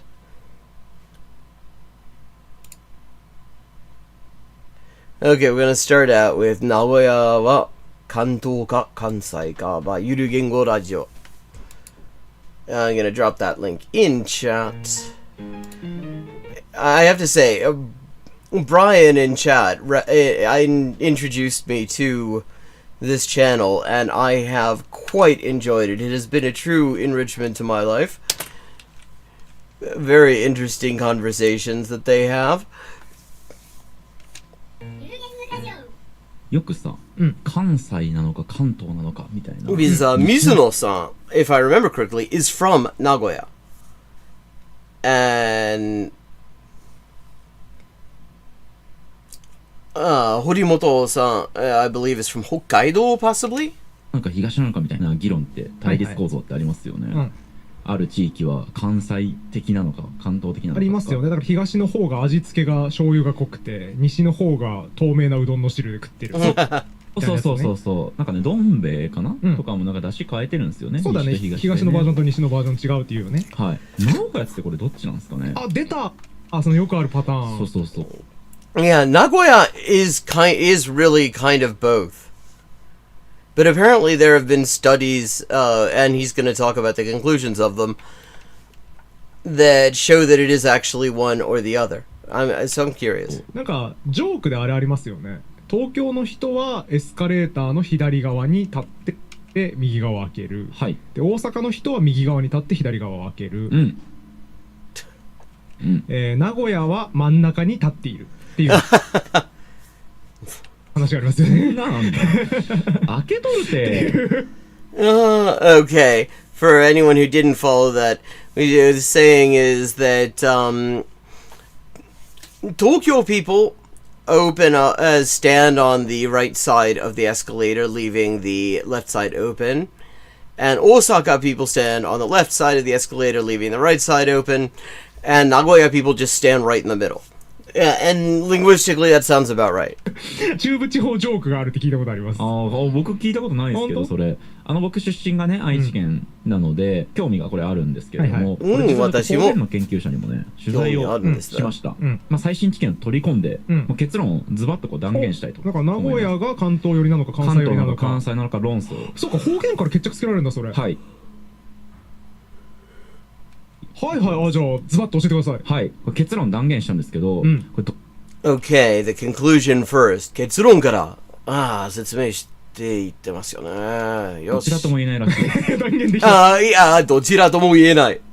どちらとも言えないというのは、当たってると思いますね。Yeah, so it's neither. Which is kind of another way of saying it's both, I guess? どっちかを言わないとズバッと。はっきり言いましたよ。どちらとも言えないかもしれないとかじゃなくて、はっきりと。なるほど。はっきりどちらとも言えないと言いました、今。なるほど。それね、面白いね。Definitely neither, okay. こっちかどっちかわかんないですとかじゃなくて。Because like in Nagoya, a lot of things are very Kanto. Like it isn't, you don't hear a lot of like the really typical Kansai things like omahen or sumahen or stuff like that. But on the other hand, instead of misete for like show, you will hear mishite, which is a very Kansai thing. So it's like Kanto with some Kansai mixed in it, but they're saying, okay, the study says actually it isn't either of them. はっきりどちらとも言えないんだね。なんと研究者は結論出してます。もうどちらとも言えません。はっきりどちらとも言えないわけですね。ああ、じゃあ皆さんまだ再生やめないでください。まだ再生やめないでください。Okay, don't stop playing yet. 落ちてください。そうですね、もう遅いかもしれないです。でもこの問いの面白いところは、どのような点においてどちらとも言えないのかっていうこと。結論。Yeah, okay, that is interesting. What are they basing that on? 出てないと思うんですよね。だからどちらとも言えないってことは、ある面においては関西的で、ある面においては関東的っていうわけですけど。Yeah, very true. I mean, there are like Kansai bits and there are Kanto bits. ああ、そっか、そういう。Kansai, okay, for people who are not familiar with Japanese dialects, Kansai is the area in the west of Japan, like Osaka, Kyoto, Nara, Kobe, Hiroshima, that general area. Kanto is the east, Tokyo, Yokohama, and that general area. Then there is Nagoya, which is in between. ことなんだ、どちらとも言えない。 Geographically and linguistically. てっきり全部が中間みたいな感じになってるのかと思ったけど。いや、今回ちょっと方言の話なので、その方言、言葉に限って言えば、それぞれの特徴をね、合わせ持っちゃってますね。Okay, yeah, exactly. It has characteristics from both. なるほど。関東的でもあり、関西的でもあるってことですね。ちなみに堀本さん、僕と接してて、関東財弁。言葉聞いた時って関西的と感じたか関東的と感じたかどっちですか？あんま分からん。そういう感がないですかね。そういう感覚で生きてないっすね。でも関西っぽい時あるよ、水野さん。あ、本当ですか？だから畑っていう時畑っていうアクセントになるの、はい、あれちょっと関西弁っぽくない？いやだって畑でしょ。いや畑ですよ。畑は畑pitch accent discussion. Yeah, I mean, this is one of the things that really distinguish regional variants of Japanese is the way the pitch accent falls up. なんでちょっと海外の人みたいに畑畑じゃないですよ。日本語畑畑じゃないですか、関東風のアクセントは。関西的だなと思ったってことですよね。でもほとんどの単語においては関東的というか、東京方言的なアクセントではありますよね。だと思いますね。ということで今回、ちょっと何回かにわたって、僕の故郷の言葉である名古屋方言について扱っていきたいと思うんですけども、初回ではどの点は関東的でどの点は関西的なのか。Okay, so we're going to get a deep dive into Nagoya now. しつつ2回目でじゃあなんでそうなのっていう、でもちろんそれは土地が中間にあるからだって言えばそれまでなんですけれども、でもそれ以上の実はディティールがあるので、このディティールの面白さっていうのは2回目で語っていきたいと思います。今回方言研究の中の1ジャンルの方言区画論という、方言区画論 OK いうジャンルについての話をするんですけれども、dialect geography 行政区画という区画なので、エリアってことですね。だから方言の地域区分をする、そういうジャンルだと思ってくれればいい。Okay, yes, so this is the area of dialectology that deals with just sort of working out what the regions on the dialect map even are. 地域を分けるためのジャンルってこと？そうですね。そんな狭いことありますね。狭い？どびろいだろ。いや方言ってここのエリアとここのエリアに分かれてんだなみたいなことを考えるだけのジャンル。Which is challenging because you get edge cases. Like, well, Nagoya is an edge case in Japan. Or Cardiff in Wales actually is kind of an edge case because it's got its own thing and then it's got things within it, and there is some geographical distinction, but where exactly you draw the line is not an easy question a lot of the time, and the lines move. 考えるだけ？どういうこと？敵を作ってるもしかして？何を言ってるの？全然わかんない何を言ってるのか。はいはい。いや、えらい狭いジャンルあるんだなっていう驚きがあったんですけど。でもさ、その仮に区画が全く分かってない時期があったとして、その時代の人がなんか各地で言葉が違いそうだなってなったら、まずグルーピングしたくなりませんか？ここがどうやらひとまとまりっぽいなみたいなことをやりたくなる。そうですね。あれですよね。生物における分類学みたいな。はいはい。リンネがやったことみたいな感じかな。まさにそうですね。ちゃんと分類分け。Yeah, he's saying it's a little bit like taxonomy in biology, which is true because contrary to what TERFs think in particular, actually biological categories are often quite hard to draw the lines in because we constantly find out things that challenge our understanding of where the lines even are, like the platypus.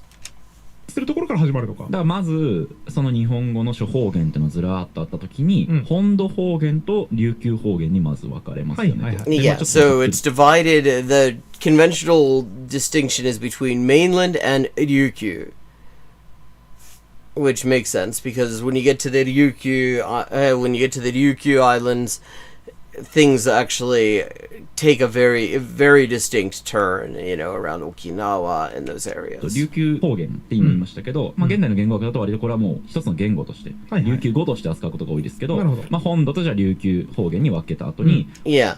And he correctly points out that these days we speak of Ryukyuan languages, not dialects, because first of all, there's no meaningful linguistic distinction between a language and a dialect.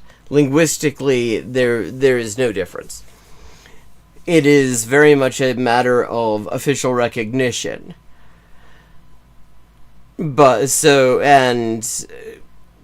Having actually listened to Ryukyuan languages, you can tell it's related to Japanese. You can, but if you are a Japanese speaker, you will not necessarily understand any of it. 本土の中でもどこまでをグルーピングに入れるかみたいなのって、実は学者によって異なるんですよ。めちゃくちゃ生物の区分と一緒だ。全然コンセンサスないと、言っていいかな。だからだんだんこう分かれていきますよっていう系統義みたいなのがあって、こことここ仲間って言っていいのかなみたいなの割れてるってことですね。そうですね。Okay, gonna skip ahead. I'm very curious about this.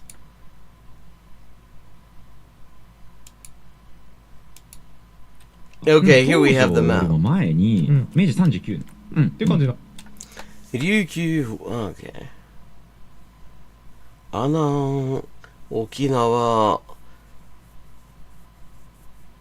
九州、本州, and of course 本州 has the most of them. あってますね。そうですね。実は、東条よりも前に、明治39年に、国語調査委員会というところが、まあ調査し、津軽弁、南部弁、下北弁、上北弁、and 三八弁. And are they, would those all be considered to be part of like Tohoku? Like, do they all do the thing where instead of like, instead of やってみよう、やってみるべ and stuff like that? Or, okay, so 東条より前. In the Meiji period, there was a report from the National Language Research Council. 書を出したんですけど、この時はですね、東西二分説、2つに分ける説を、まあ、提案して、なんか中部にしてなかった。This is when they proposed this sort of this division into Kanto and Kansai that does not work for Nagoya. Apparently, 明治時代には名古屋はまだ発見されなかったんですね。東京の学者に。そうです。だから名古屋は関西方言に入れられてた。they so they put Nagoya into Kansai. これ当時のやつ見てもらったら分かるように、当時は独立した中部方言っていうのを立てましたと。でもこれ、その東条の説以外にも、さっき言ったようにいろんな説を唱える人がいたので、ここで見てもらいましょう。これが今ですね、いろんな先生。Okay, here we got this map here.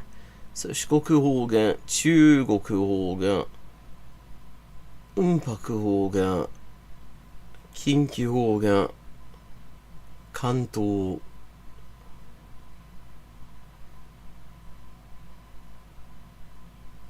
四国、昭和37年、国語調査委員会。Okay, so these are the different lines that have been drawn over the years by different groups of researchers. の、まあ、東西の分かれ目のラインを引いた日本地図を今堀本さんに見せてるんですけど、確かにいくつか線ありますね。ありますよね。愛知とかちょっと見てもらいましょうか。結構攻め目に引いてる人いるね。明治38年国語調査委員会の発表した境界線。それがだからあれかな、今言った東西二分説かな。そうか。なんか直線引いて。名古屋方言の研究。Oh, okay. So there's interesting. Oh, okay. Now I have to like put this book on a list someplace because that sounds very interesting to me. 名古屋方言の研究. I wonder.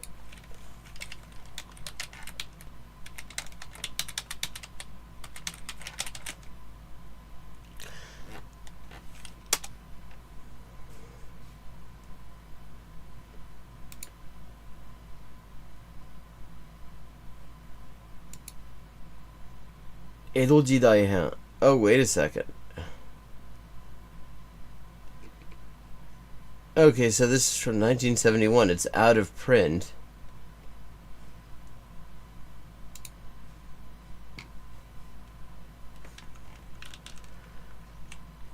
Okay, so probably if I ever get to spend a couple of days in Jimbocho, I will have to track down a used copy.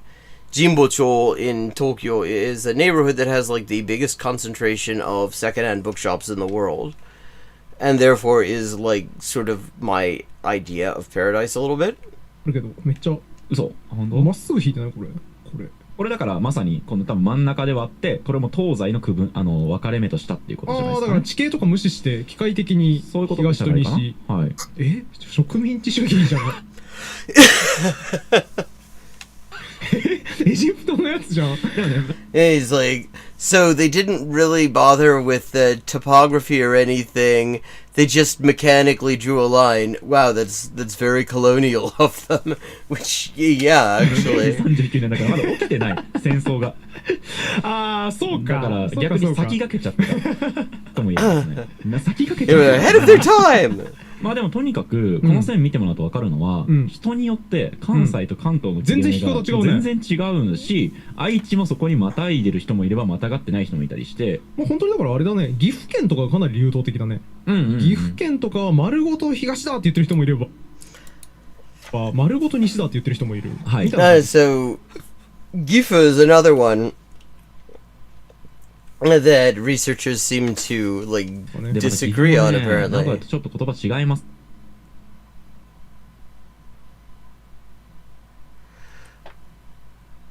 Okay, let me.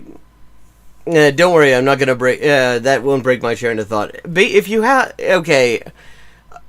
one of the things about immigration law that is fairly constant wherever you go is that there are special visas for just having money.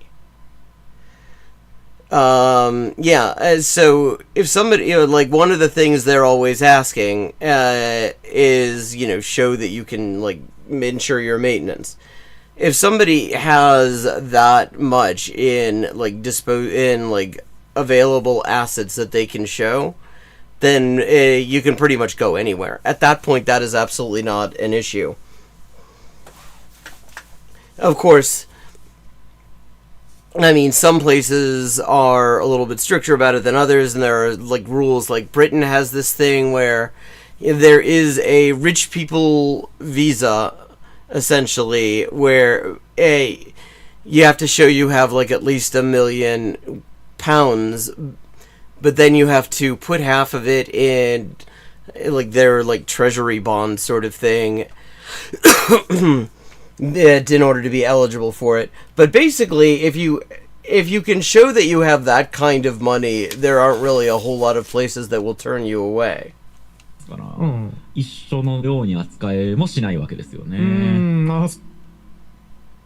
縛れる。それも違うんだ。岐阜と愛知も。ちょっと関西っぽいなって、我々から見ても関西っぽいなって思うこともある。なるほど。で、三重なんかに行くともう完全に関西。Okay, Mie, which is the neighboring prefecture to Aichi, where Nagoya is sounds totally Kansai-like to him. He says he's from Nagoya, so. だね。じゃあやっぱここだみたいなズバッと決めるの難しいんだね。ズバッと決めるのめっちゃ難しいんですよ。なるほどなるほど。なので他には例えば都築常雄っていう研究者とかはやっぱり関西方言なんじゃないかって言ったりとか、それから例えば金田一春彦。はいはい、有名なね研究者。Of course, I mean with Western, like, there are a number of countries in Western Europe that offer, like, ancestry-based access to citizenship, potentially to dual citizenship. So that is also something worth investigating. But, I mean, essentially, when you get... you can kind of get in anywhere if you can prove that your maintenance is insured, and if you can show access to that kind of funds, pretty much anyone who can show that, they're not going to be all that bothered about anything else. とかアクセントに注目して、もう東西分割論じゃなくて同心円的な分類みたいなのを提案したりだとか、東西で分かれてないぞということですね。あとそれから立花正一っていう先生とかはもうどちらにも属さない無所属なんだっていう。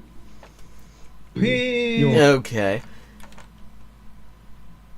I'm going to switch over and look a bit at this interview between Dolgen and Matt vs. Japan. I'm very curious about the rest of that, but we're sort of running out of time and I want to get a few other things in here.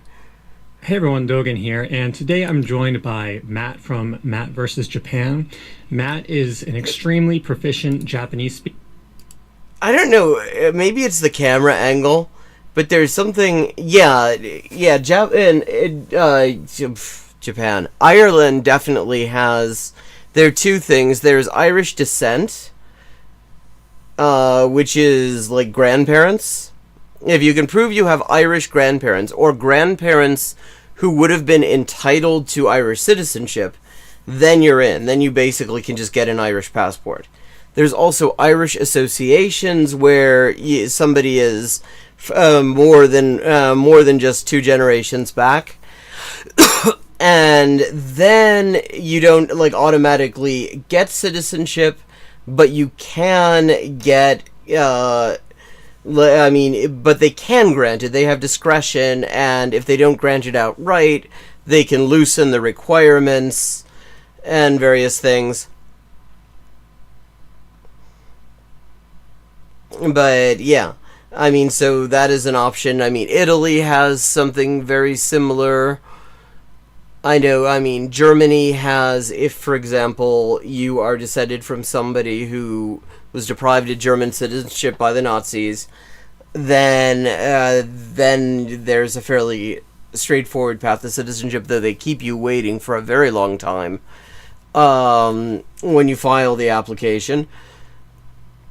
And when you write in to say, could you please update me on the status of my application, they send you a very bureaucratically worded email saying, shut the fuck up and leave us alone. But the option exists. Like, Austria has something like... There are a lot of countries where, like, ancestry-based, like, either automatic or facilitated citizenship exists.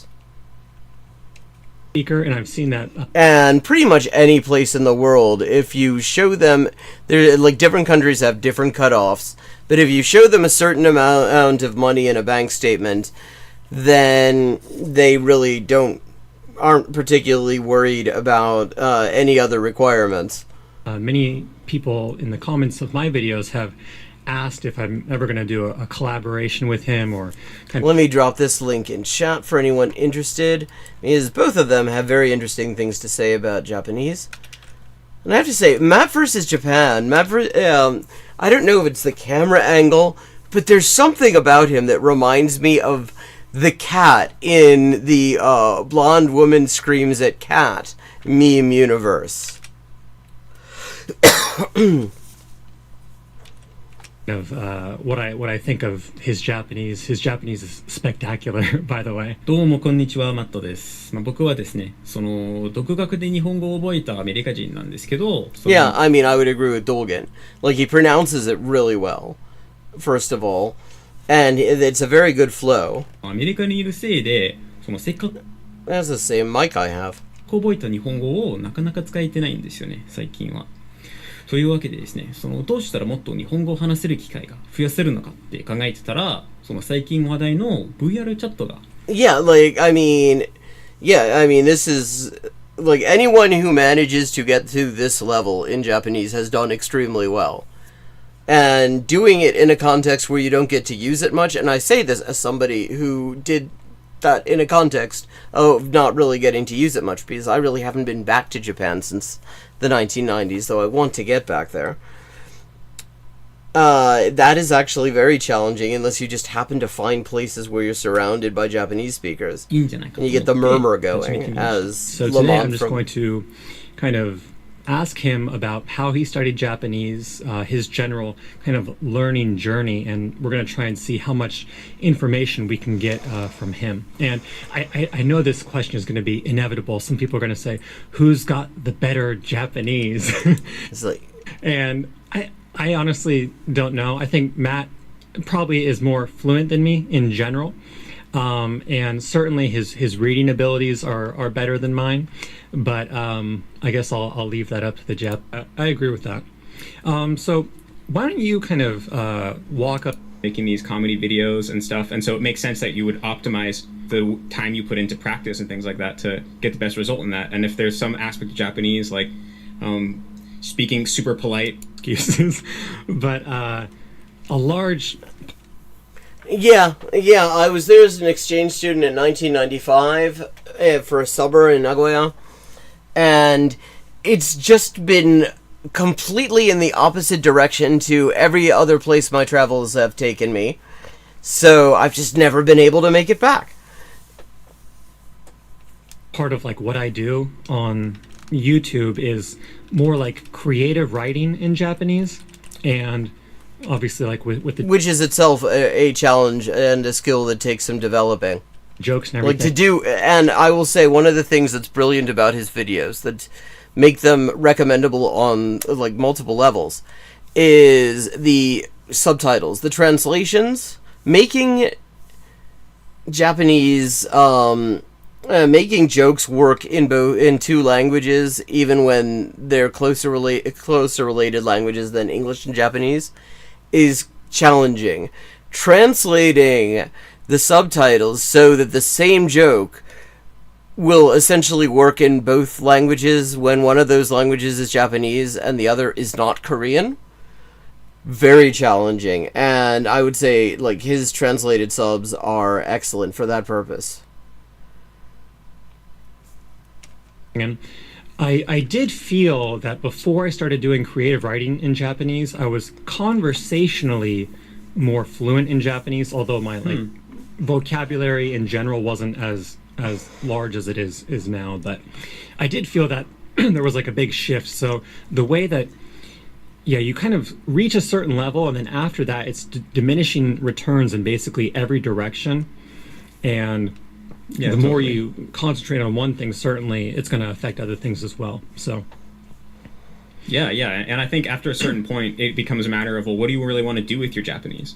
And so like in your case you have a exactly. I mean, and this is why this is where the part of the intermediate plateau, because at a certain point the stuff that is specifically for learners of the language is going to be so general purpose that it's going to be boring. It's not going to be where you want to go, and then at a certain point you just have to go out into the world of stuff and experiences that are in the language for just speakers of the language, and find the ones that are related to stuff you actually care about. A specific way that you're using your Japanese, making these comedy videos and stuff, and so it makes sense that you would optimize the time you put into practice and things like that to get the best result in that. And if there's some aspect of Japanese, like speaking super polite with your boss or something that you never do, then it makes sense you're not going to just train that so that you always have it in stock, basically. Yeah, I agree with that. So why don't you kind of walk us or talk us through your... I'm beginning to think, is I guess there was a time zone there had to have been, so because I'm noticing that the lighting is not as good as Dolgen's videos usually are, and I guess it must have been nighttime in Japan when they shot this. Japanese journey. I understand that you initially did like a study abroad and it didn't go so well. But I don't know if you studied Japanese before that as well. Yeah. So first of all, I just want to say thanks so much for having me on. Been a big fan for a while, so it's crazy that I'm having this opportunity. That's my pleasure, man. But yeah, so I originally got interested in studying Japanese when I was a freshman in high school. I grew up in Portland, Oregon, so I think you grew up in Seattle, right? So both Pacific Northwest. Close. Yeah. And I was just watching anime like for the first time. When I was a freshman in high school, I got into watching anime with the actual Japanese audio, not the dubs and stuff like I watched when I was a child. And it wasn't that I was the biggest anime fan in the world. It was more just like something about the sound of the language. I mean, it sounds it's an interesting sounding language. I mean, part of like my journey, I suppose, since everything's a bloody journey now, involved like hearing my cousin speaking Japanese on the phone, and like it sounded cool. Really pulled me in. It just sounded really elegant and beautiful, and just instantly made me extremely interested in the culture, and I wanted to learn more. It has a nice rhythm to it. Googled like how to learn Japanese and started going through random textbooks, and I transferred into the Japanese class. God, we did not have Google when I started doing this. At my high school, because I was lucky enough to have a high school that offered Japanese classes. And so for the first 2 years, I was pretty much just doing that. In the summer, because here in America we have a 3-month summer break where we have no schoolwork. I went to the local community college and took the second year of Japanese classes, so that when I was a sophomore in high school, I was able to go into the third year of Japanese classes. And so at that point, I felt like I was doing pretty well because all the other kids... Yeah, I mean, you probably would, because at that point, you really would be way ahead, assuming that you had a good class. Like, I mean, that was the challenge for me when I was that age and younger and trying to learn it, because I was actually at schools that technically offered Japanese, but the thing is they didn't actually pay teachers enough to be able to hold on to teachers who could teach it. So whether I actually had teachers who could teach Japanese, and like even spoke Japanese, to teach those classes was a bit of a toss-up sometimes. In the class, they were only taking it because there was a language requirement. They weren't really into it. They weren't studying. Whereas I was actually into it, so I was studying. So I was, doing very well in the class, and that made me cocky. But then I discovered the All Japanese All the Time website. Oh, okay. Something else Brian in chat mentioned to me that I hadn't heard of, but it is, when I listen to descriptions of it, it sounds very much like the sort of things that I was doing in like the formative period, which would have been in the 90s, because I was constantly like reading stuff in Japanese and listening to dubbed X-Files videos and that sort of thing all the time. And I also actually had a lot of opportunities at that time, despite being in the US for most of the period, to be amongst people speaking Japanese. I did some tour guiding in Japanese, for example. And a lot of people watching this have probably at least heard the name. But basically, this guy, Katsumoto, who is originally, he's from Kenya, I think, and then he went to middle school and high school in the UK. But anyway, he came to America for college. And he said that at the age of 21, starting off knowing zero Japanese and having no background in Asian languages, he was able to go from nothing to so fluent in Japanese that he passed a job interview and got hired by Sony just 18 months later. And okay, I mean, that is a wild timeline. I didn't. That is a part of the lore that I was unfamiliar with. Jesus, like, I mean, I would say, keeping in mind that a lot of it was finding there was a lot of challenge, especially at first, in finding materials and approaches that worked for me. But even keeping that in mind, it was about 10 years before I would actually have said I was fluent, where I could actually just read anything that somebody put in front of me and understand it for the most part, and have a conversation just straight off without difficulty about all a wide variety of different things. And I mean, that was easily 10 years time, so 18 months. This was all while That's going wild. to college in America and assumingly passing his classes, and he had a part-time job and things like that. So he claimed that through completely immersing himself through the internet, through media, through using an MP3 player, and only surrounding himself with Japanese friends in his college and stuff like that, he was able to get fluent in Japanese extremely quickly. And so I mean, of course, the question is what level of fluency? Passing a job interview, I mean, that is, I mean, you'd have to have a pretty good knowledge, definitely. But I mean, so that is definitely fairly significant. But in terms of like the sort of A, B, C scale, I mean, that could be anywhere from like B2 to, I mean, B1 to like C2. Somehow I do not think it's C2. His blog, and it immediately clicked with me. It made a lot of sense. He was basically saying that there's this common belief in our society that it's impossible to learn a language as an adult the same way that children do. But this belief is kind of based on a fallacy, because a lot of times how this belief kind of comes about in people is that they try to learn a language using a textbook or a class, and I mean, which are just not very effective methods if you're trying to acquire the language and be able to speak it and understand it, in a sort of a more or less natural kind of a way.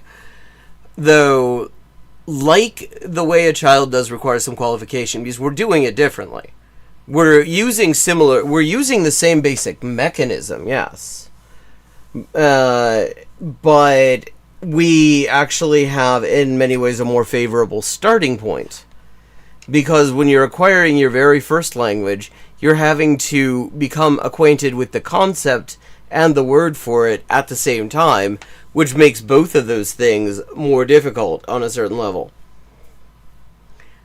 When you're learning any subsequent language, you have a lot of the concepts, and you are just learning the words for them, which actually simplifies things. Do that for a couple years, and then they don't really get the results they want, and then they conclude, oh, well, I guess I'm bad at learning languages. Yes, so I guess because I'm an adult, I can't learn a language anymore. You hear that a but lot. In reality, what that adult was doing was completely different than what a child's actually doing or an infant's actually doing when they're acquiring their first language, right? The infant is listening for tens of thousands of hours, 24/7, completely surrounded by the language, whereas the person taking the class maybe for like a couple hours a week. They're getting a very minimal amount of exposure to the language. And what they're doing in the class may not actually be the best use of their time for learning the language anyway. I mean, increasingly these days, classes that use, more effective methods, things like TPRS and stuff like that, which we talk about on stream sometimes. But there are lots of classes where it's very much teaching you to talk about the language much more than teaching you the language. And yeah, okay, well, I'm just noticing the time, and it is time to wrap up for today. And I probably will not be here tomorrow afternoon because I'm doing an orienteering thing tomorrow, which I'm looking forward to, but I don't know when I'll be done, and I may be very tired afterwards, and possibly picking thorns out of me like last time. But, so, I will see you next Friday at 4:30 p.m. U.S. Eastern Time, and I look forward to seeing you then. And in the meantime, you can always find me over here on the Discord, the link for which I will drop into chat, if my mouse lets me. Thank you for joining in.